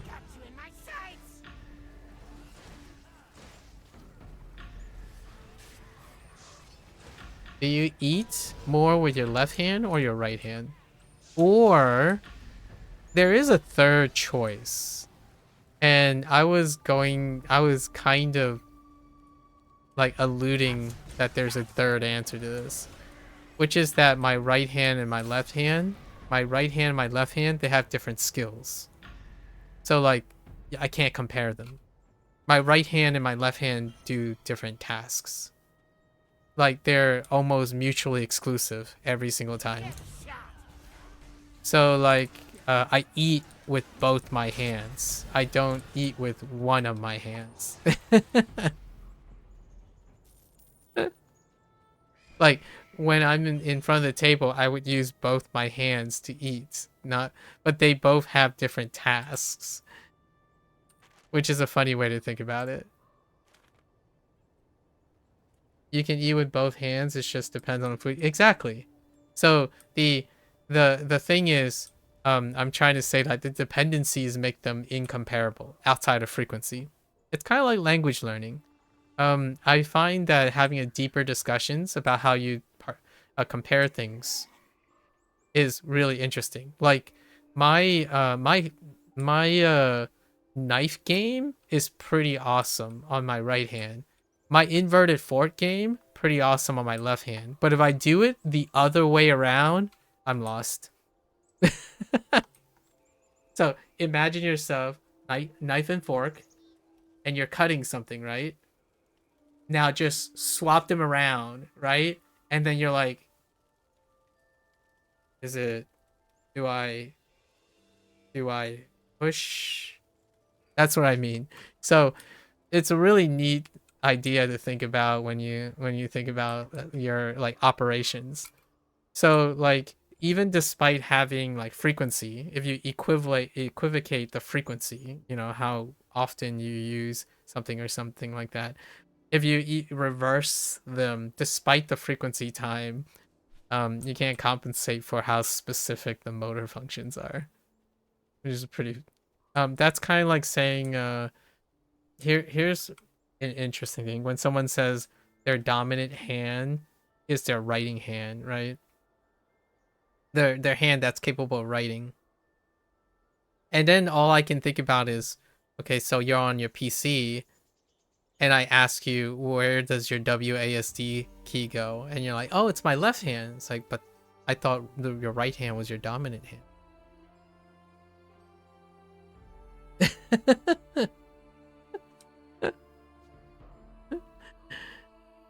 That's why you don't understand how people are both hand dominant. Yeah, you skill based, output skill based.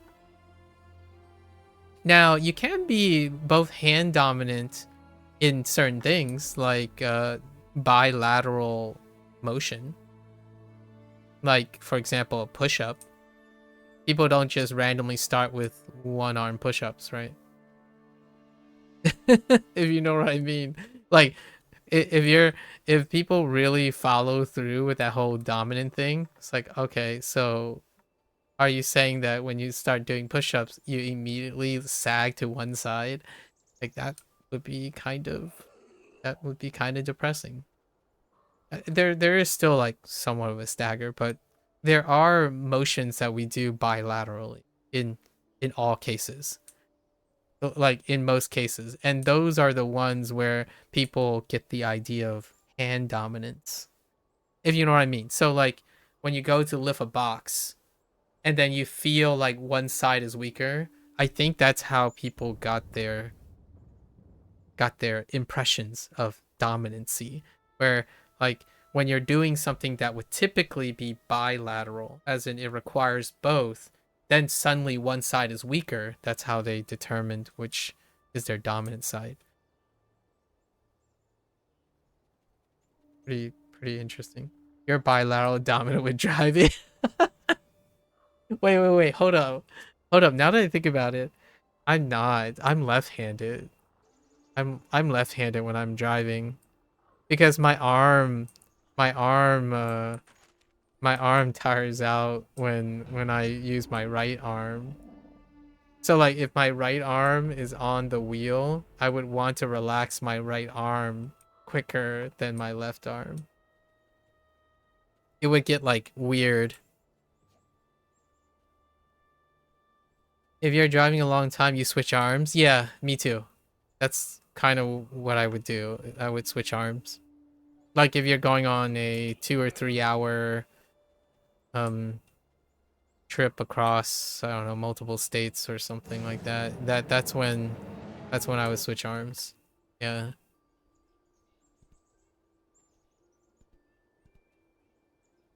So interesting. The human body and the mind-body connection is a fascinating thing. Especially my curiosity comes from calisthenics. So most of the time calisthenics is where I ask these questions.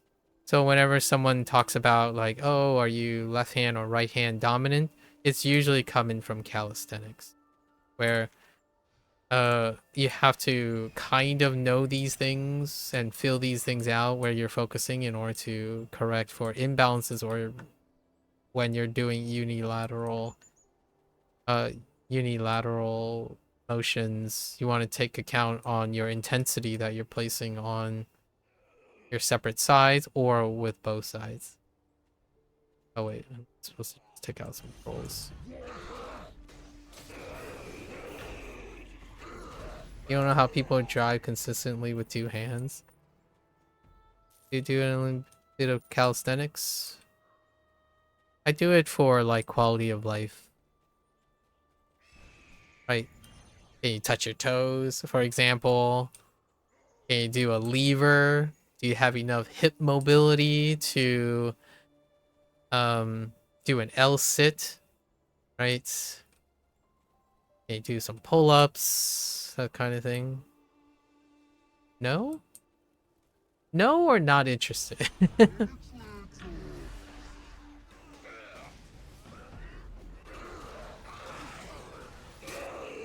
Yeah, I do maintenance every other day, just to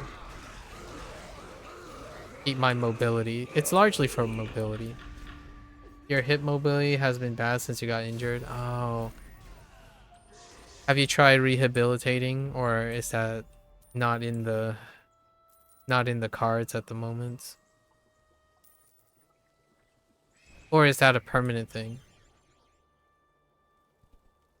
Sorry to hear about your hip. Yeah, you did physical therapy for a year and a half. Okay. And now you're simply chilling? Dude, hip mobility is... It's rough. Hip mobility is rough. Just chilling. I see, I see. I do the standard inverted rows, pull up, push ups, and dips. And then squats, right? Deep squats. Whenever I feel like it. Uh lunges and squats, your typical thing. And then we do stretch. Stretch all the time.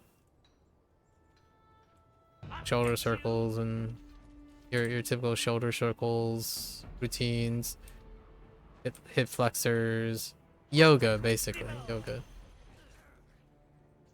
It'll sub. Oh, okay. So you have to pop it back. Oh man, so you know how to do that.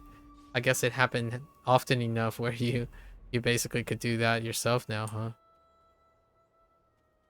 That is like that is the telltale sign of someone who knows. When they simply talk about like it's no big deal, like yeah, you know, I just pop it back in. It doesn't hurt anymore at least. Wow.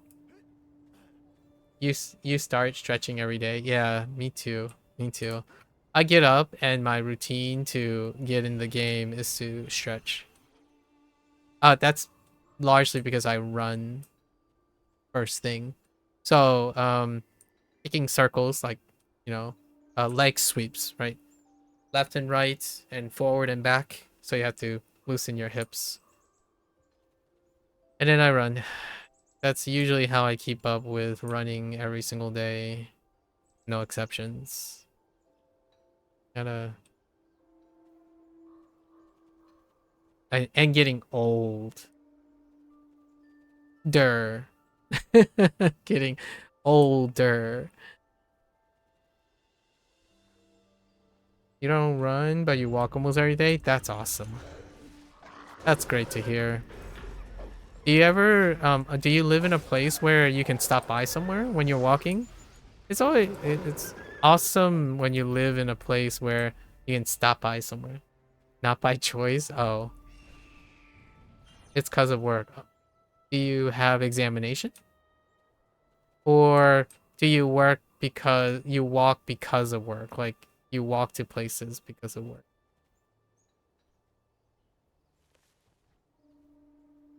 Some people walk because work has... You walk because of work, okay.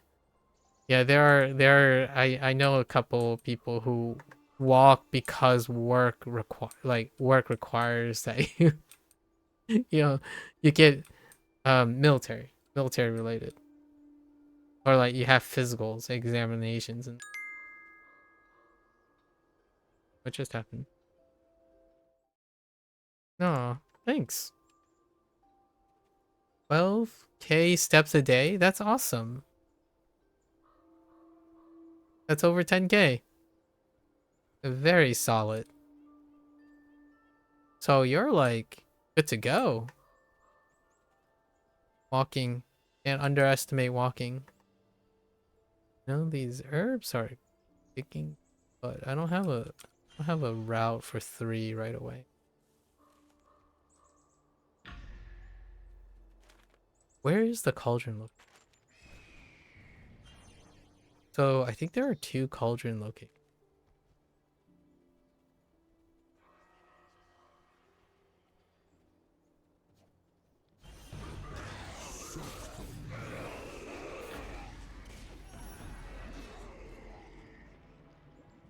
Laundry? Huh. Who needs to do their laundry? Come on.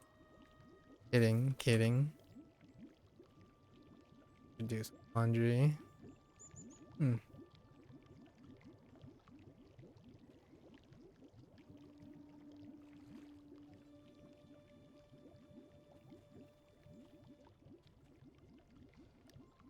I hadn't been keeping track. This is my last run.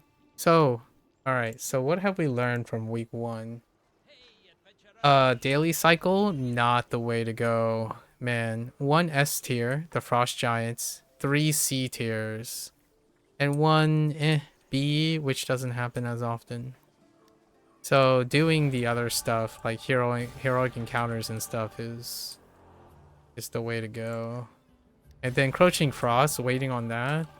Not so sure. Sure. Let's take a look. Oh, I still gotta do it one more time. So at least we know the pool, right? Yeah. It's basically ambush, fire, goblins, ocean ingredients, and wood planks. So that's the pool for the 1 NPC with dailies. And then they shoved encroaching. They expanded the this mechanic, which is not great personally. I mean, by lowering down the other dailies, not so great. Having more repeatables laid out while increasing that, probably a little too much to ask, I suppose. So we'll try next week. We'll do the, what is this icebreaker thing? Oh, that's the name of the pass. Oh, there's a login promo, right? Yeah, this is the B one, the B tier. It's just sitting in one place waiting for the spawn time. The spawn time is relatively generous. So this is B. The Frost Goblin is S. The planks, C. Yeah, all the other ones are C. In fact, I think the potion one is a D.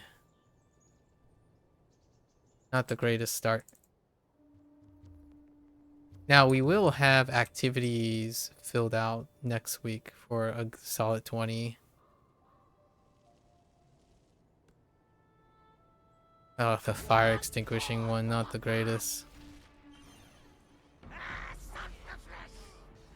Yes. Stop being a butthead.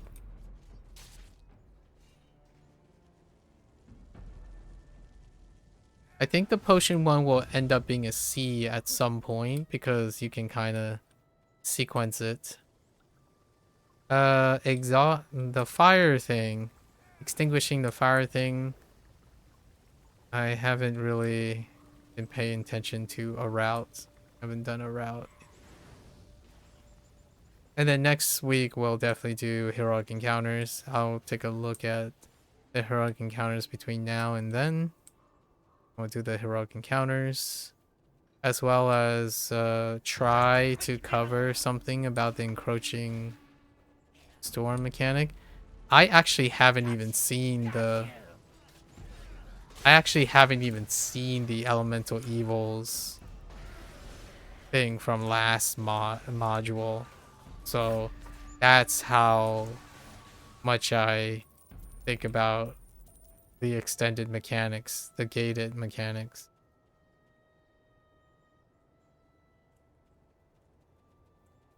And now you can barely, well, you can still do it. There are some calls for that. But these type of counters, like meter counters, one-time use. I think that is very inappropriate. Because that creates a an artificial time gap for when you can do those. I think the worst one so far is the Mezen Bearzan one, where it's not a meter thing, but it deals with a world thing that is not scalable to not having people around. So when a campaign is already out of date, just no chance. all of these type of kind of world mechanics with timers and participation to fill one-time use. I think they're in poor consideration for what live service games should take into account. So right now it's looking pretty mid. Pretty mid. I like the new environment though. I definitely like their thing that they're doing. The story stuff is nice. It's as consistent as usual. So we got our 100, and we're only doing one character. Hooray! We did it. You know, the first thing. What was that sound? All right, so let's take a let's get on top of this house. Can I? I need a higher position. We'll capture like a thumbnail.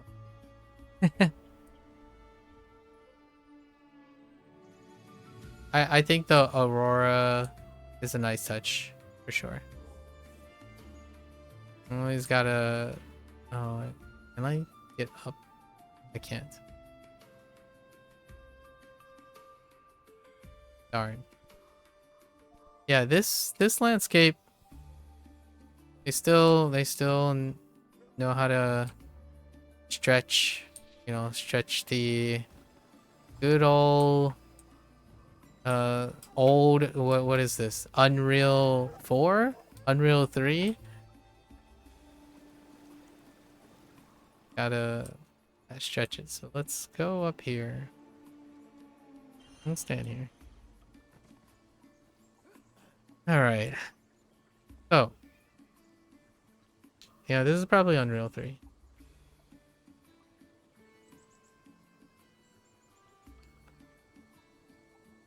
Alright. So.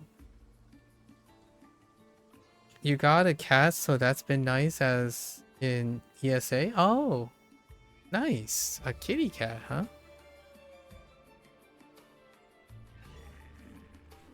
Alright. The music, I'm digging the guy who, like, if he's, the music is good. I really like that music in the one. So there are 3 tracks. I think I heard 3 tracks. I don't know if they're gonna prepare any additional ones. The boss probably have one, and then we don't have access to the dungeon yet. The dungeon happens on day 4. I mean week 4. Oh, actually, it might be week 2. It might still do the week 2 thing. So what have we done so far? We got into town, hang out with the locals, took care of the locals, inspect random things, right? And then there's an encroaching frost, or winter is coming, right? Winter is coming. TM, right? Soon. Winter is not here yet. However, we engaged in a vision when winter has come, right? After winter has come, the encroaching frost. So that's kind of the storyline we're having right now, and we're preparing for it. I'm curious what the entity is. It looks like it starts mutating the villagers, and we met a seer. Yersa and Ingolfrid and Hader. I'm just making up names now. Hader, Kingfisher, and Ingolfrid, his wife. This lady, Yersa, and the seer, the Farseer, Yonora, and then this science guy, Hans. Those are our guys that we met. Hans gave us a panacea to solve for like something in the future, and the future Yersa gave us a sunstone. And then there's a mechanic that deals with frost. And that's about it. Hans, a random German guy. Of course, right? He's the poison, like the alchemist.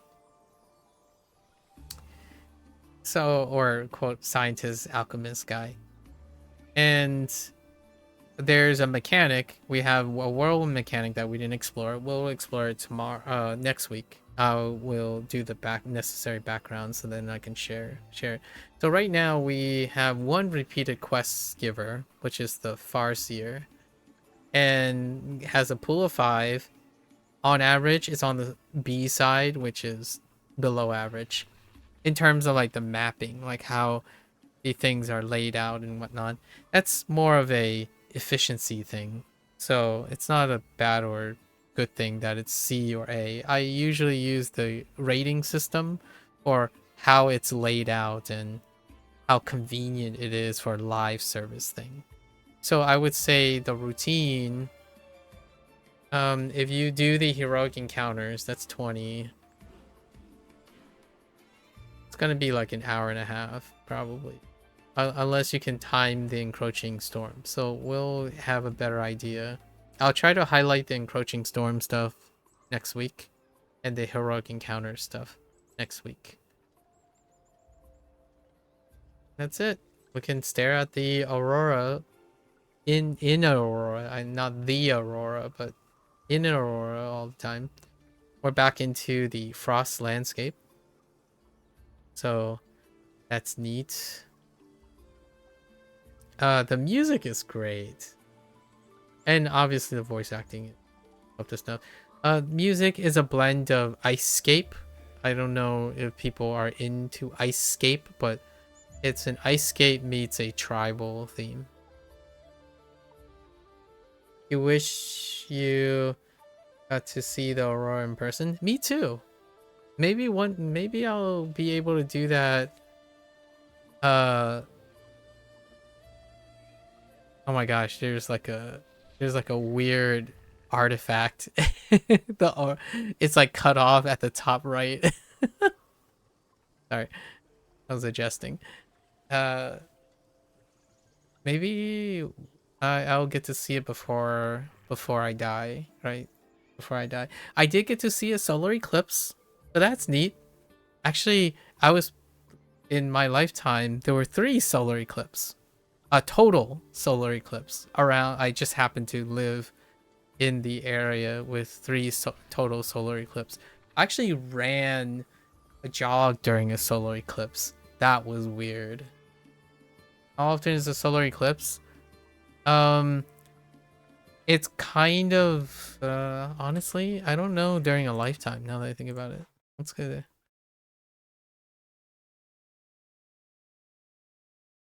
I think it happens like 2 to 5 times per year. The thing is, you can't see it if it's not lined up with where you are. So, oh no, wait. As such, although solar eclipse occurs somewhere on Earth every 18 months on average, they recur at any given place only every 360 to 410 years. So there you go. So any given place, it's about 360 to 410 years. And I saw 3 of them in the last 10 years. That's crazy to even think about. It's by coincidence. By sheer coincidence, I happen to be where it is. Yeah, people actually bought lottery tickets. I didn't look at the second solar eclipse. I basically just jogged. It was weird. I don't know if people ever do things during a solar eclipse, but the thing happens is everything looks bright and dark at the same time. It's I don't know what the aurora I don't know what the aurora feels like, but I do think that it's probably something like that, where it's kind of hard to describe without being there. When you're running during a solar eclipse, it feels like everything is both light, very bright, and very dim at the same time. Like, certain things are very bright when they're not usually bright, and certain things are very dark when they're not usually dark. So it was a very interesting time. I remember because when I was running, some of my neighbors were outside and they have their glasses, you know, the solar eclipse glasses. And as I'm running on my usual route, which I do every single day, it's the same route every single day. So the same neighbors and people have probably seen me multiple times. And I've interacted on multiple occasions with them.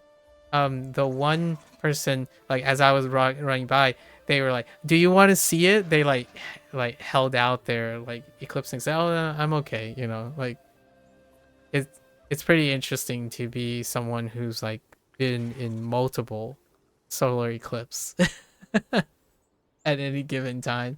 Two total solar eclipse and one was a partial. So during 3, because it wasn't exactly lined up. Excuse me.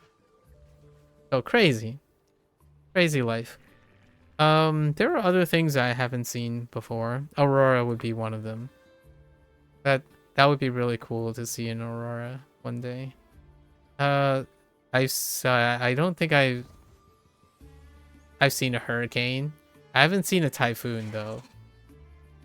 Like your natural disaster stuff, right? No sandstorms.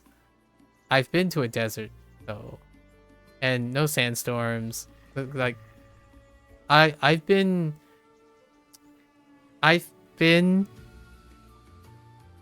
in 2 earthquakes away from fault lines. Like I've experienced 2 separate earthquakes away from a fault line. So the 2 places that had an earthquake, they never had earthquakes for entire lifetimes. And I've experienced 2 of them. And they were in 2 separate locations around the region. So that's interesting. So I managed to hit 2 earthquakes in areas that no one experienced in a lifetime. Life is interesting. Very, very interesting. You were born after Katrina. Oh, in Georgia, so technically you didn't see it. I see. You're getting all the rare achievements in life. Yeah, just serendipitously. I've driven in a hurricane before. That's not a good thing. Don't do that, folks. When you're like, back when I was like any other, you know, young person, right? Hurricane's not gonna stop me from getting to work. And then, you know, you're just driving. It's like, this is a hurricane. No one's on the road, and you just have bunches of trees like flying across the road. And I'm like, yeah. You're surprised my work is... Oh, my work wasn't open. I just happened to go, like, shit. Workers' comp would not have wanted that.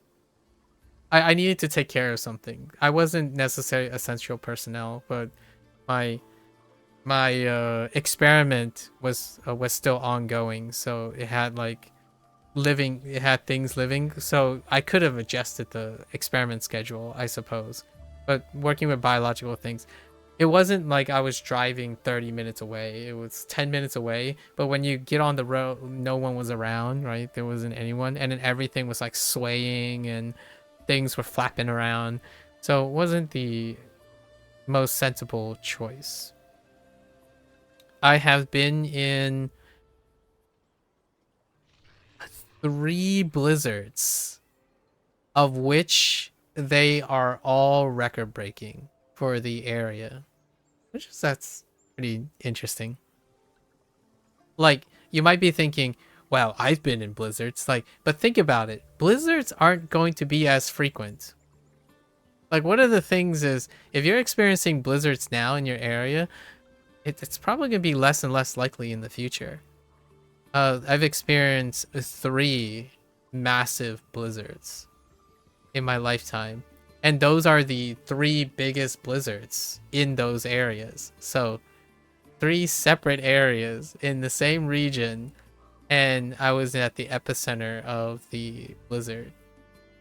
which is interesting. So like the one blizzard was when I was around 13, or it was like in my teens, and everything was locked out for like a week and a half or something. And then I went to work and everything was locked out for a week and a half. In fact, it snowed so much during the second blizzard in an entirely different state. They didn't know where to put the snow. So the only way they could do it is close off roads so that they can store the snow there, and then eventually shove the snow into the Bay Area. I already given away because it's a Bay Area city. And then the teenager one, there was so much snow that you can walk across the rivers, but you can't tell if there's ice underneath the snow. Because I remember when I was younger, I could almost high five the street light, the traffic light when I was in my teenager years. I remember like clearly when I was walking, you could almost touch the street lights, the traffic lights.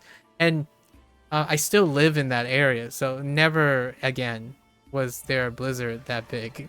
So it's kind of neat to reflect on life when you're thinking about all the rarities. Pretty interesting. Pretty interesting. I hope other people have this too. Life is interesting, right? Make sure you remember some of these things. You know, take it in. At the time, like power was out for 7 days and whatnot. It can be very miserable. However, upon reflection, sometimes when you get older and whatnot, life becomes, you kind of just make the best of it. So if there is a hurricane or a blizzard or something, I kind of find it really interesting to live through. Like, oh yeah, that happened. In New Zealand, right, when I was 21, we went, I share this from time to time. The one time we decided to go out was on the same day. Everyone got sunburned, but that was also during one of the largest thunder showers. And that was the first time we climbed a freeform rock facing thing during the thunder shower. And that was also the first time I visited an open air thermal hot spring while it was thundering and showering. So all of that happened on the same exact day. So zero visibility thunder shower while climbing just a rock with like loose holds, going down back into town, and it's still showering. And then we decide, let's just go into the hot spring. And the hot spring is an open hot spring. So you're like standing in the hot spring and your bottom half is like warm, but your top half is being drenched by cold water from the thunder shower. So you just have this really weird mix. And before that day started, everyone got sunburned. Wakare. I don't know. I don't know which thermal spring we went to. It is on North Island, though. It was the North Island part. It was somewhere near Raglan Beach. Because that was the trip to Raglan Beach. So,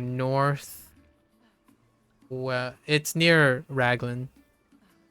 We went to Raglan Beach. I almost that was also the time when I almost got swept out to the ocean because I didn't realize grabbing a surfboard when you don't know how to surf and you're like on a surfboard for a while, you might lose track of the coastline. Very reckless behavior when you think about it. Like, I still remember there were surfboards to be rented, but there aren't any lifeguards. So we rented some surfboards and we just body surfed the whole time. So I like rested on a surfboard for a bit. And then when I like look back up, I almost lost track of the coastline. Like you just look up sometime and then the undertow took you out like almost to the coast. Yeah, that was, it was a little scary. Like and the current was like, the undertow was fairly strong. So those are one of those things when I reflect back, I'm like, not the greatest idea. Like thinking back, my first thought is there were so many things that could have gone wrong. No one got hurt though. No one was hurt except some of the people got second-degree burns from like, there's this like infamous, notorious thing about New Zealand having like the joke about having a hole in the ozone, where like for whatever reason, if you're in New Zealand, despite all of your like attempts to sunblock yourself, you staying out for too long causes like bad burns. I remember one of my classmates, we had 9 people who went to study abroad in New Zealand, and one of them got like really bad second-degree burns where like their skin started blistering. I got sunburn all over. It was like, it hurt. It hurt pretty bad. We all wore sunscreens. Just not enough blockage. You obviously don't feel it until you get back, and then the next day you just hurt all over. You just rest. You just lie in your dorm bed and you just sit there and like, it just hurts to move, so I'm just never gonna move. And then it gets itchy. It gets like the hurt itchy. It was an interesting experience. All in the same trip. So weird.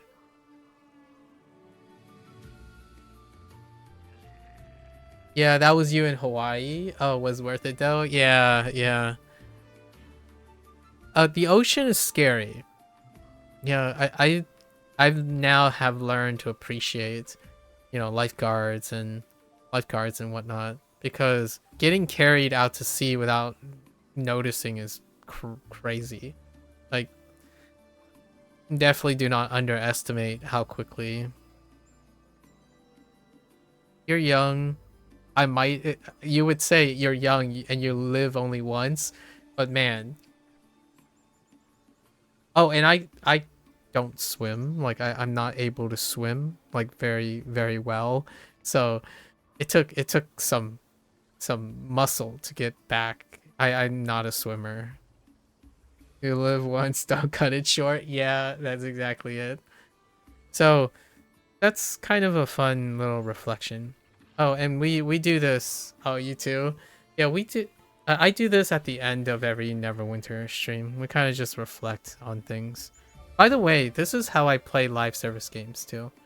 Like, live service games are pretty meditative, right? I'm not like creating new brain cells or reinventing the wheel by playing this game. I've been playing this game on and off for over getting close to 12 years. Like, it's not gonna consume my every last brain cells.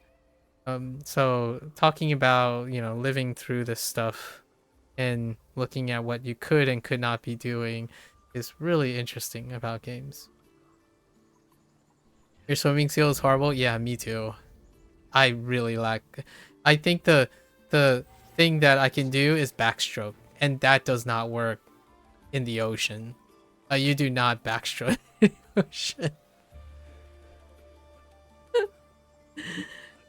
kind of want more than backstroking.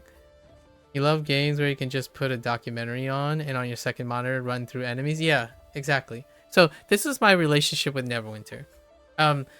I wanted to emphasize this because I'm not like a min-maxer or like a bis seeker, or like earlier I had a conversation with Big War, feeling character progression. This is the progression. The progression is to reflect on life while you're doing this kind of thing. Obviously, I already talked about the whole story, whatnot. Usually I take time to chit chat, get deeper talks as opposed to small talks, honestly. And I do this, that's how I play these games. So live service games are those games. I don't treat live service games the same way I would treat like a single player event. Yeah, deep talks are good. I think you need these deep talks to keep you interested in your life. Excuse me? Anyways,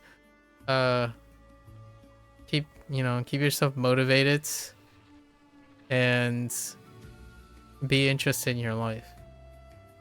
I think that's kind of the whole idea.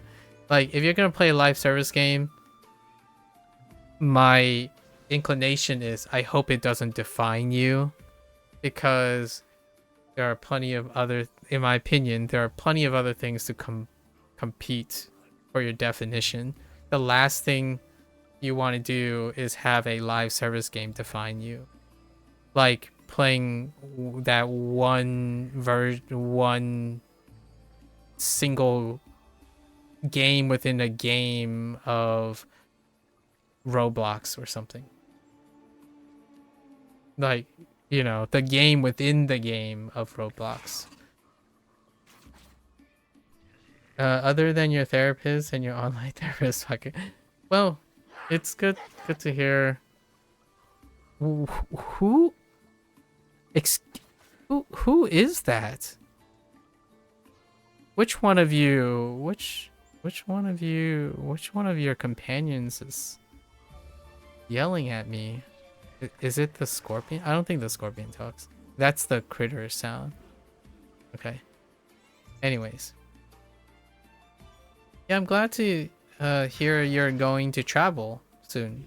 When is the Netherlands trip? Can you see the aurora from Netherlands?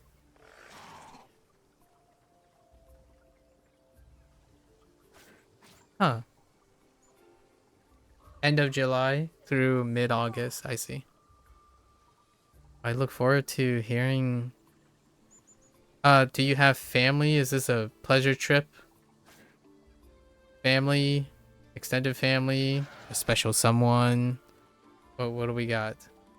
Purely pleasure. You're visiting an online friend you met in 2021. Ooh. So, a bit of from column A and a bit from column B. Nice. Netherlands. What do you do in Netherlands? What are you planning on doing in Netherlands?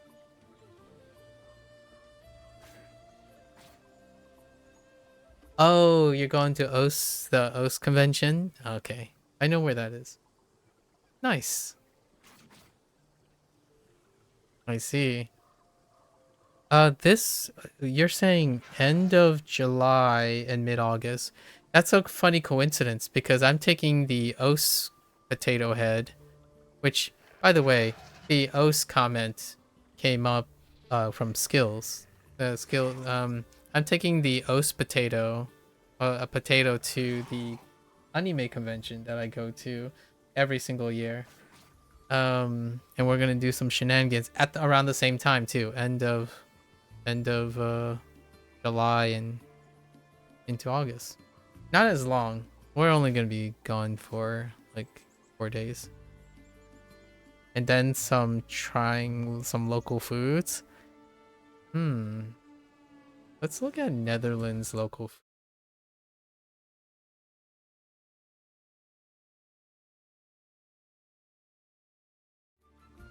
Dutch, right?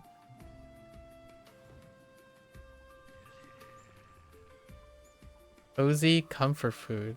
Fresh North Sea seafood. Oh. Oh, they do fried foods. Oh no. Oh no, as in oh yeah.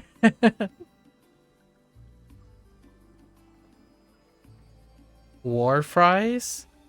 Thick cut Dutch fries smothered in a combination of mayonnaise, peanut satay sauce, and raw diced onions. Say what? Oh, my stomach just went. Kapsalon? A modern day cult classic consisting of fried layers with shawarma meat, melted Gouda cheese, and a fresh salad topping, all drizzled with garlic sauce and chili sauce. Oof. Oh, Strollful. Yeah. There's also this no, healthy comfort food. What is that nonsense? Hollandaise. Oh, raw herring. Interesting. Oh no. Oh, cured raw herring. I'm just looking at Gemini's thing. It all sounds so good. Yeah, I look forward to hearing what your food adventure was. The only thing you're on the fence about is the raw herring. Yeah, it's the thing that is fairly viral. It's pretty viral on the raw herring thing. So that's the thing that I remembered about it. Other than that, I remember they do fried and savory bites of things quite a lot. And then Gouda. Lots of Gouda. Semi-hard cheeses. Bring your lactate, right? I know Smokey mentioned lactose intolerant. You gotta bring some lactate when you're traveling. You know? You gotta bring some lactate. Just to protect the guts, but at the same time, go ham. Cheese, man. Cheese. You're going to have to. Yeah, you got it's worth it. I think it's worth it. Alright, well. Uh it's been swell today. I didn't keep track of how long I was on Neverwinter. Let me think. Yeah, we're pretty good. Alright, so that's a wrap for today. Thanks for hanging out, Smokes. Hopefully things are getting better. Got in one of those disposable cameras. Oh yeah, the is it still Kodak or are they like Polaroids? I don't know that those companies are around anymore. Oh, okay. It's Kodak. Oh, so Kodak is still around. They filed for bankruptcy at least once, right? And then they were purchased by someone. Like I don't think Kodak's is alone anymore, right? Like Kodak's got purchased by one of the digital camera.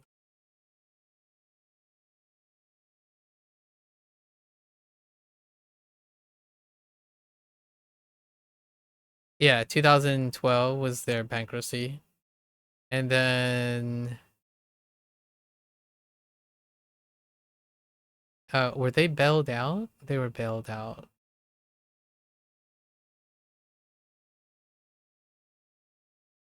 Maybe they're still their own. Oh, okay, they were bailed out. And Polaroid is still around? I see. Yeah, they got bailed out in 2012 when they filed Chapter 11. Largely because Kodak struggled with keeping up with the rise of digital photography. They didn't divest a little bit. I remember the story of Kodak. I remember the story of Kodak. This is probably not where you think this may be going. The reason why I know that story is because one use of Kodak films is to do protein analysis from radioactive things and like radioactive things and fluorescent things. Yeah. So Kodak film stuff was used a lot for visualization. Electrophoretic like resolution, dealing with like fluorescence, using fluorescent markers and radioactive markers. So that's kind of my relation with Kodaks. I haven't ever used like a Kodak's camera or a Polaroid camera or any of those. It was specifically because Kodak made the film in which I used to analyze protein. Visualize protein like digestions and whatnot. Hmm. Yeah, dude, photography is tough. tough gig, especially when you're only stuck with kind. Yeah, it is a cool way to use it for sure, for sure. Nowadays, hear me out. Nowadays, you use sensors. You use sensor technology. So now you have like digital cameras rigs attached to a sensor that detects the things and then creates a digital representation of where the sensor is. So we no longer use like dark rooms. You literally had to go into a dark room, like a photography dark room, and then like resolve and develop the film in a dark room to create those things. Now you put it in a chamber. You put it in a chamber with a sensor and a digital monitor, and then it just reproduces it. It was a bit of a pain because sometimes you can have like exposure, backlights, leaks. So the film has to be developed in a way that it can analyze. And nowadays you place it in a box and just have an AI. I'm kidding. I don't know about the AI thing, but you just have a device to manage the exposure and then pick your favorite, you know, you see a time lapse of the signals being represented over and over again, and then get a final exposure for the stuff. Even that was even during the last 10 years. But the last like 60 years was using sensitive film for exposure. All right, it's been swell. Thanks for hanging out, Smokes.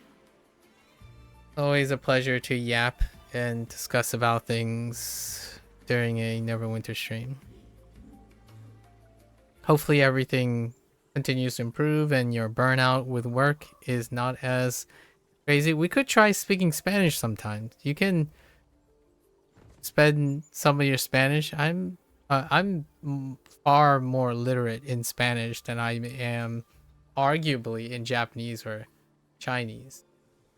Like, despite all my, all right, my Chinese is pretty, like my literacy is pretty good nowadays. That if you're asking about the language learning, to answer further about the earlier question, yeah, I'm very literate. That was the goal. I'm very literate. In terms of speaking and listening, we'll find clever ways to do that in some way. Usually it's the listening department, not really the speaking department, but literacy is great. Spanish was there since college. Spanish is kind of a requirement, just like you, like probably you can empathize with. Spanish was everywhere. It's difficult not to like walk around in the city without encountering a Spanish speaker. In fact, the last time I spoke Spanish was to housekeeping. Housekeeping last year. So around July and August, I usually work at the Otakon, like at the convention, and the housekeeper that was asking something, they were speaking Spanish, so I was just responding back in Spanish. They were just asking if I needed towels and whatnot. So Spanish goes a long way. You had to take Spanish 1 and 2. Yeah, I took Spanish 1 and 2 for high school, and then college took another year, 2 semesters. 2 semesters of Spanish. I've been meaning to get back to it. Mainly the speaking and the listening part. The reading part is going to take a while to catch up, so we're just going to go through all the basics at some point. Yeah, I've only started Spanish again 8 days ago, so it is very rusty. Oh, that's perfectly alright. Está bien. No? Right. We definitely don't be a stranger on that part. I don't know when I'm gonna start up Spanish and at least wrap it up to like B1, B2 yet. My literacy part, like the whole script reading thing for Chinese and Japanese, is actually slowly coming to an end. Like it's almost coming to an end. Now we're simply practicing, not learning anymore, but focusing on practicing. So then we pivot to Spanish, and there is an interest from some people for French. So I think 3 language at a time would be crazy. Yeah, yeah. Usually I hear 3 or 4 languages a singular day. Like at any given day, there's at least 2 or 3 languages. So I'm not sure. I mean, you probably hear at least 2 languages a day on any given day. So it is pretty interesting to see how often we are surrounded by more than one language, and yet haven't really taken the time to, like, I speak to my parents in obviously 2 different languages on a daily basis. So it's relatively hard, and I consume media even before learning. If you're on Neverwinter, right? If you're on Neverwinter, during the good hours, the Europe hours, you'll probably see some Italian, French, and Spanish, and Portuguese. That's typically. Occasionally, you see some Slavic ones like Polish, German. German is less so than Polish. This game is predominantly European. So during around this time, like, not a lot of people are French. French seems fairly easy. I guess we'll find out. All right. Es verdad. Y no. As far as I know, if you're interested, most things are easy when you like to do them. So the idea of ease is easier than Japanese or Chinese since you don't have to learn another alphabet. I have a hot take about that.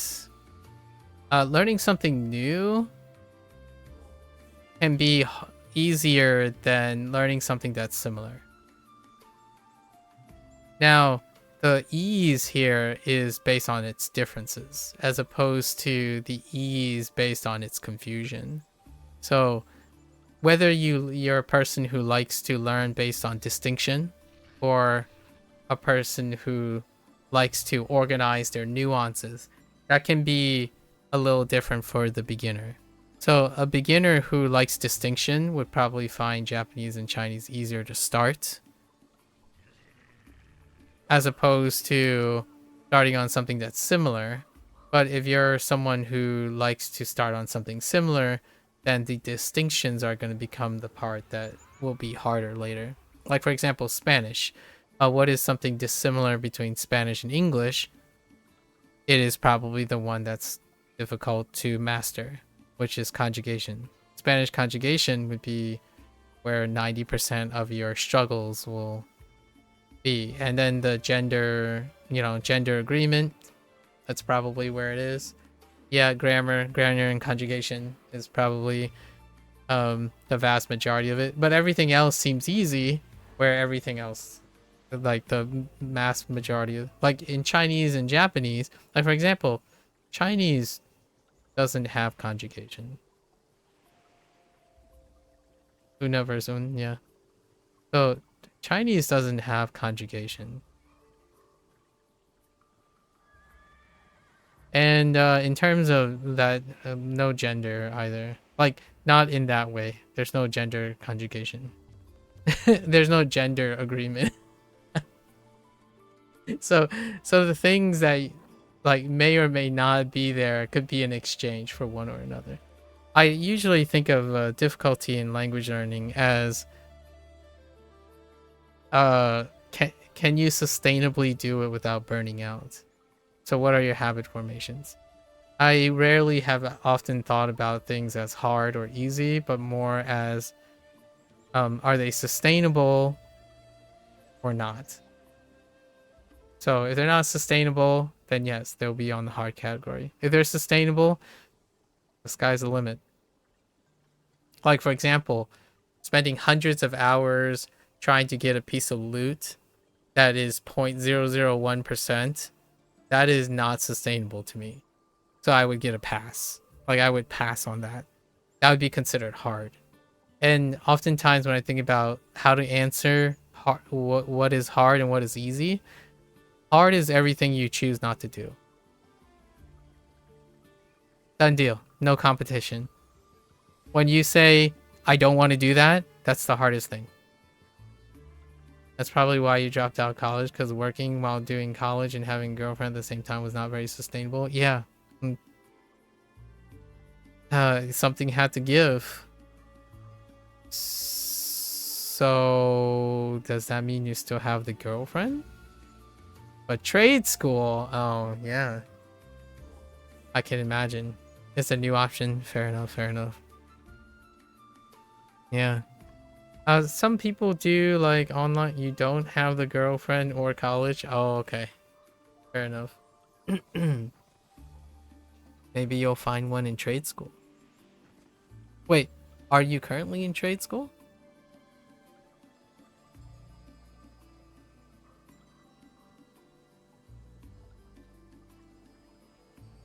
So you're working and trade school, or have you don't start trade school until September? Ooh. I would love to hear what trade school is like. I didn't go to a trade school, so I have no idea what that's like. I know one or two went to are trade schools like vocational schools? Because vocational, I know a few who went to vocational. Less money and workload than college. I can imagine. Maybe different workload? Yeah, technical. Yeah, a technical college.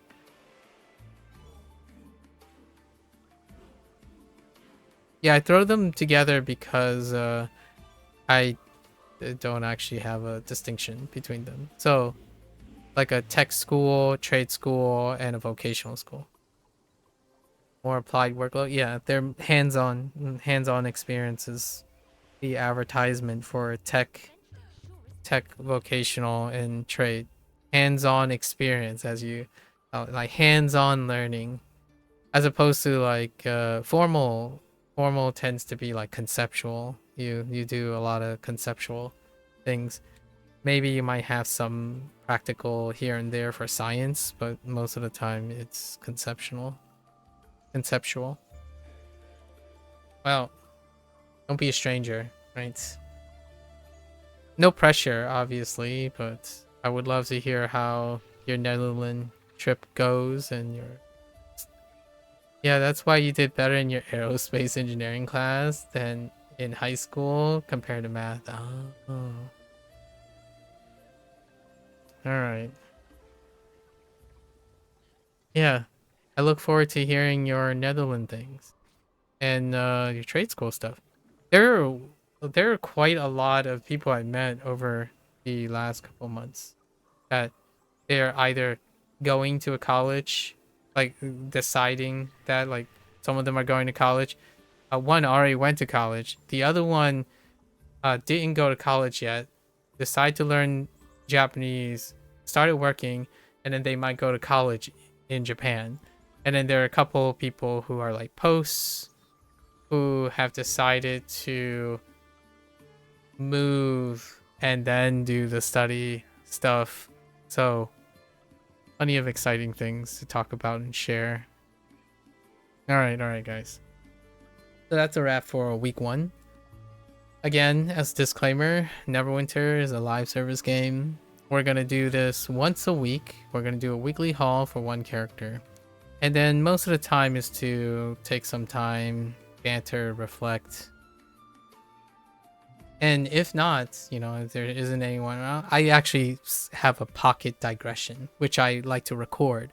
So I will record something about live service games, like the current trends and standard. I talk about gaming quite a bit in terms of lifestyle. So that does involve talking about studying things right? Because computer science is a major thing now, game development, economy, right? Heck, we can talk about inflation and investments as well. That all of these type of things come up quite a lot. In fact, it comes up on a regular basis back in Neverwinter's prime. People simply talk about politics and religion and stuff like that. That was like the major draw in the World of Warcraft like stuff, right? Like, hear me out. Back in the day, right? Especially World of Warcraft days, these were the social platforms. Like, you log in not just to play the game, you log in to talk about daily activities. And that used to be the thing, so that carried over. For myself, that carried over. Any of these types of games are typically a time where you hang out, you chat with someone, you know, you get on Discord or TeamSpeak or Ventrilo, right? Ventrilo. And then you talk about random things while, you know, farming your 50th, 100,000th run of something for that 0.0001% loot. I was the original World of Warcraft player, etc. Right? RuneScaping.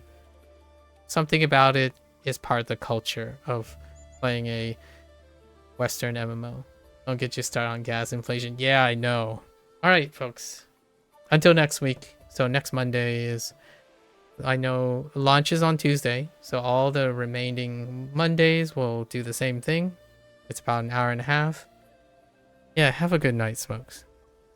Alright, folks. If you're going to watch this later, thank you. Thank you.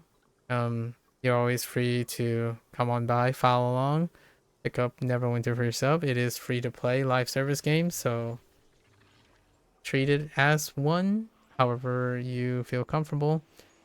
I usually make commentary on what the game like does or have to offer, and it's up to other people to make their decision, but you're more than free to welcome to banter about it.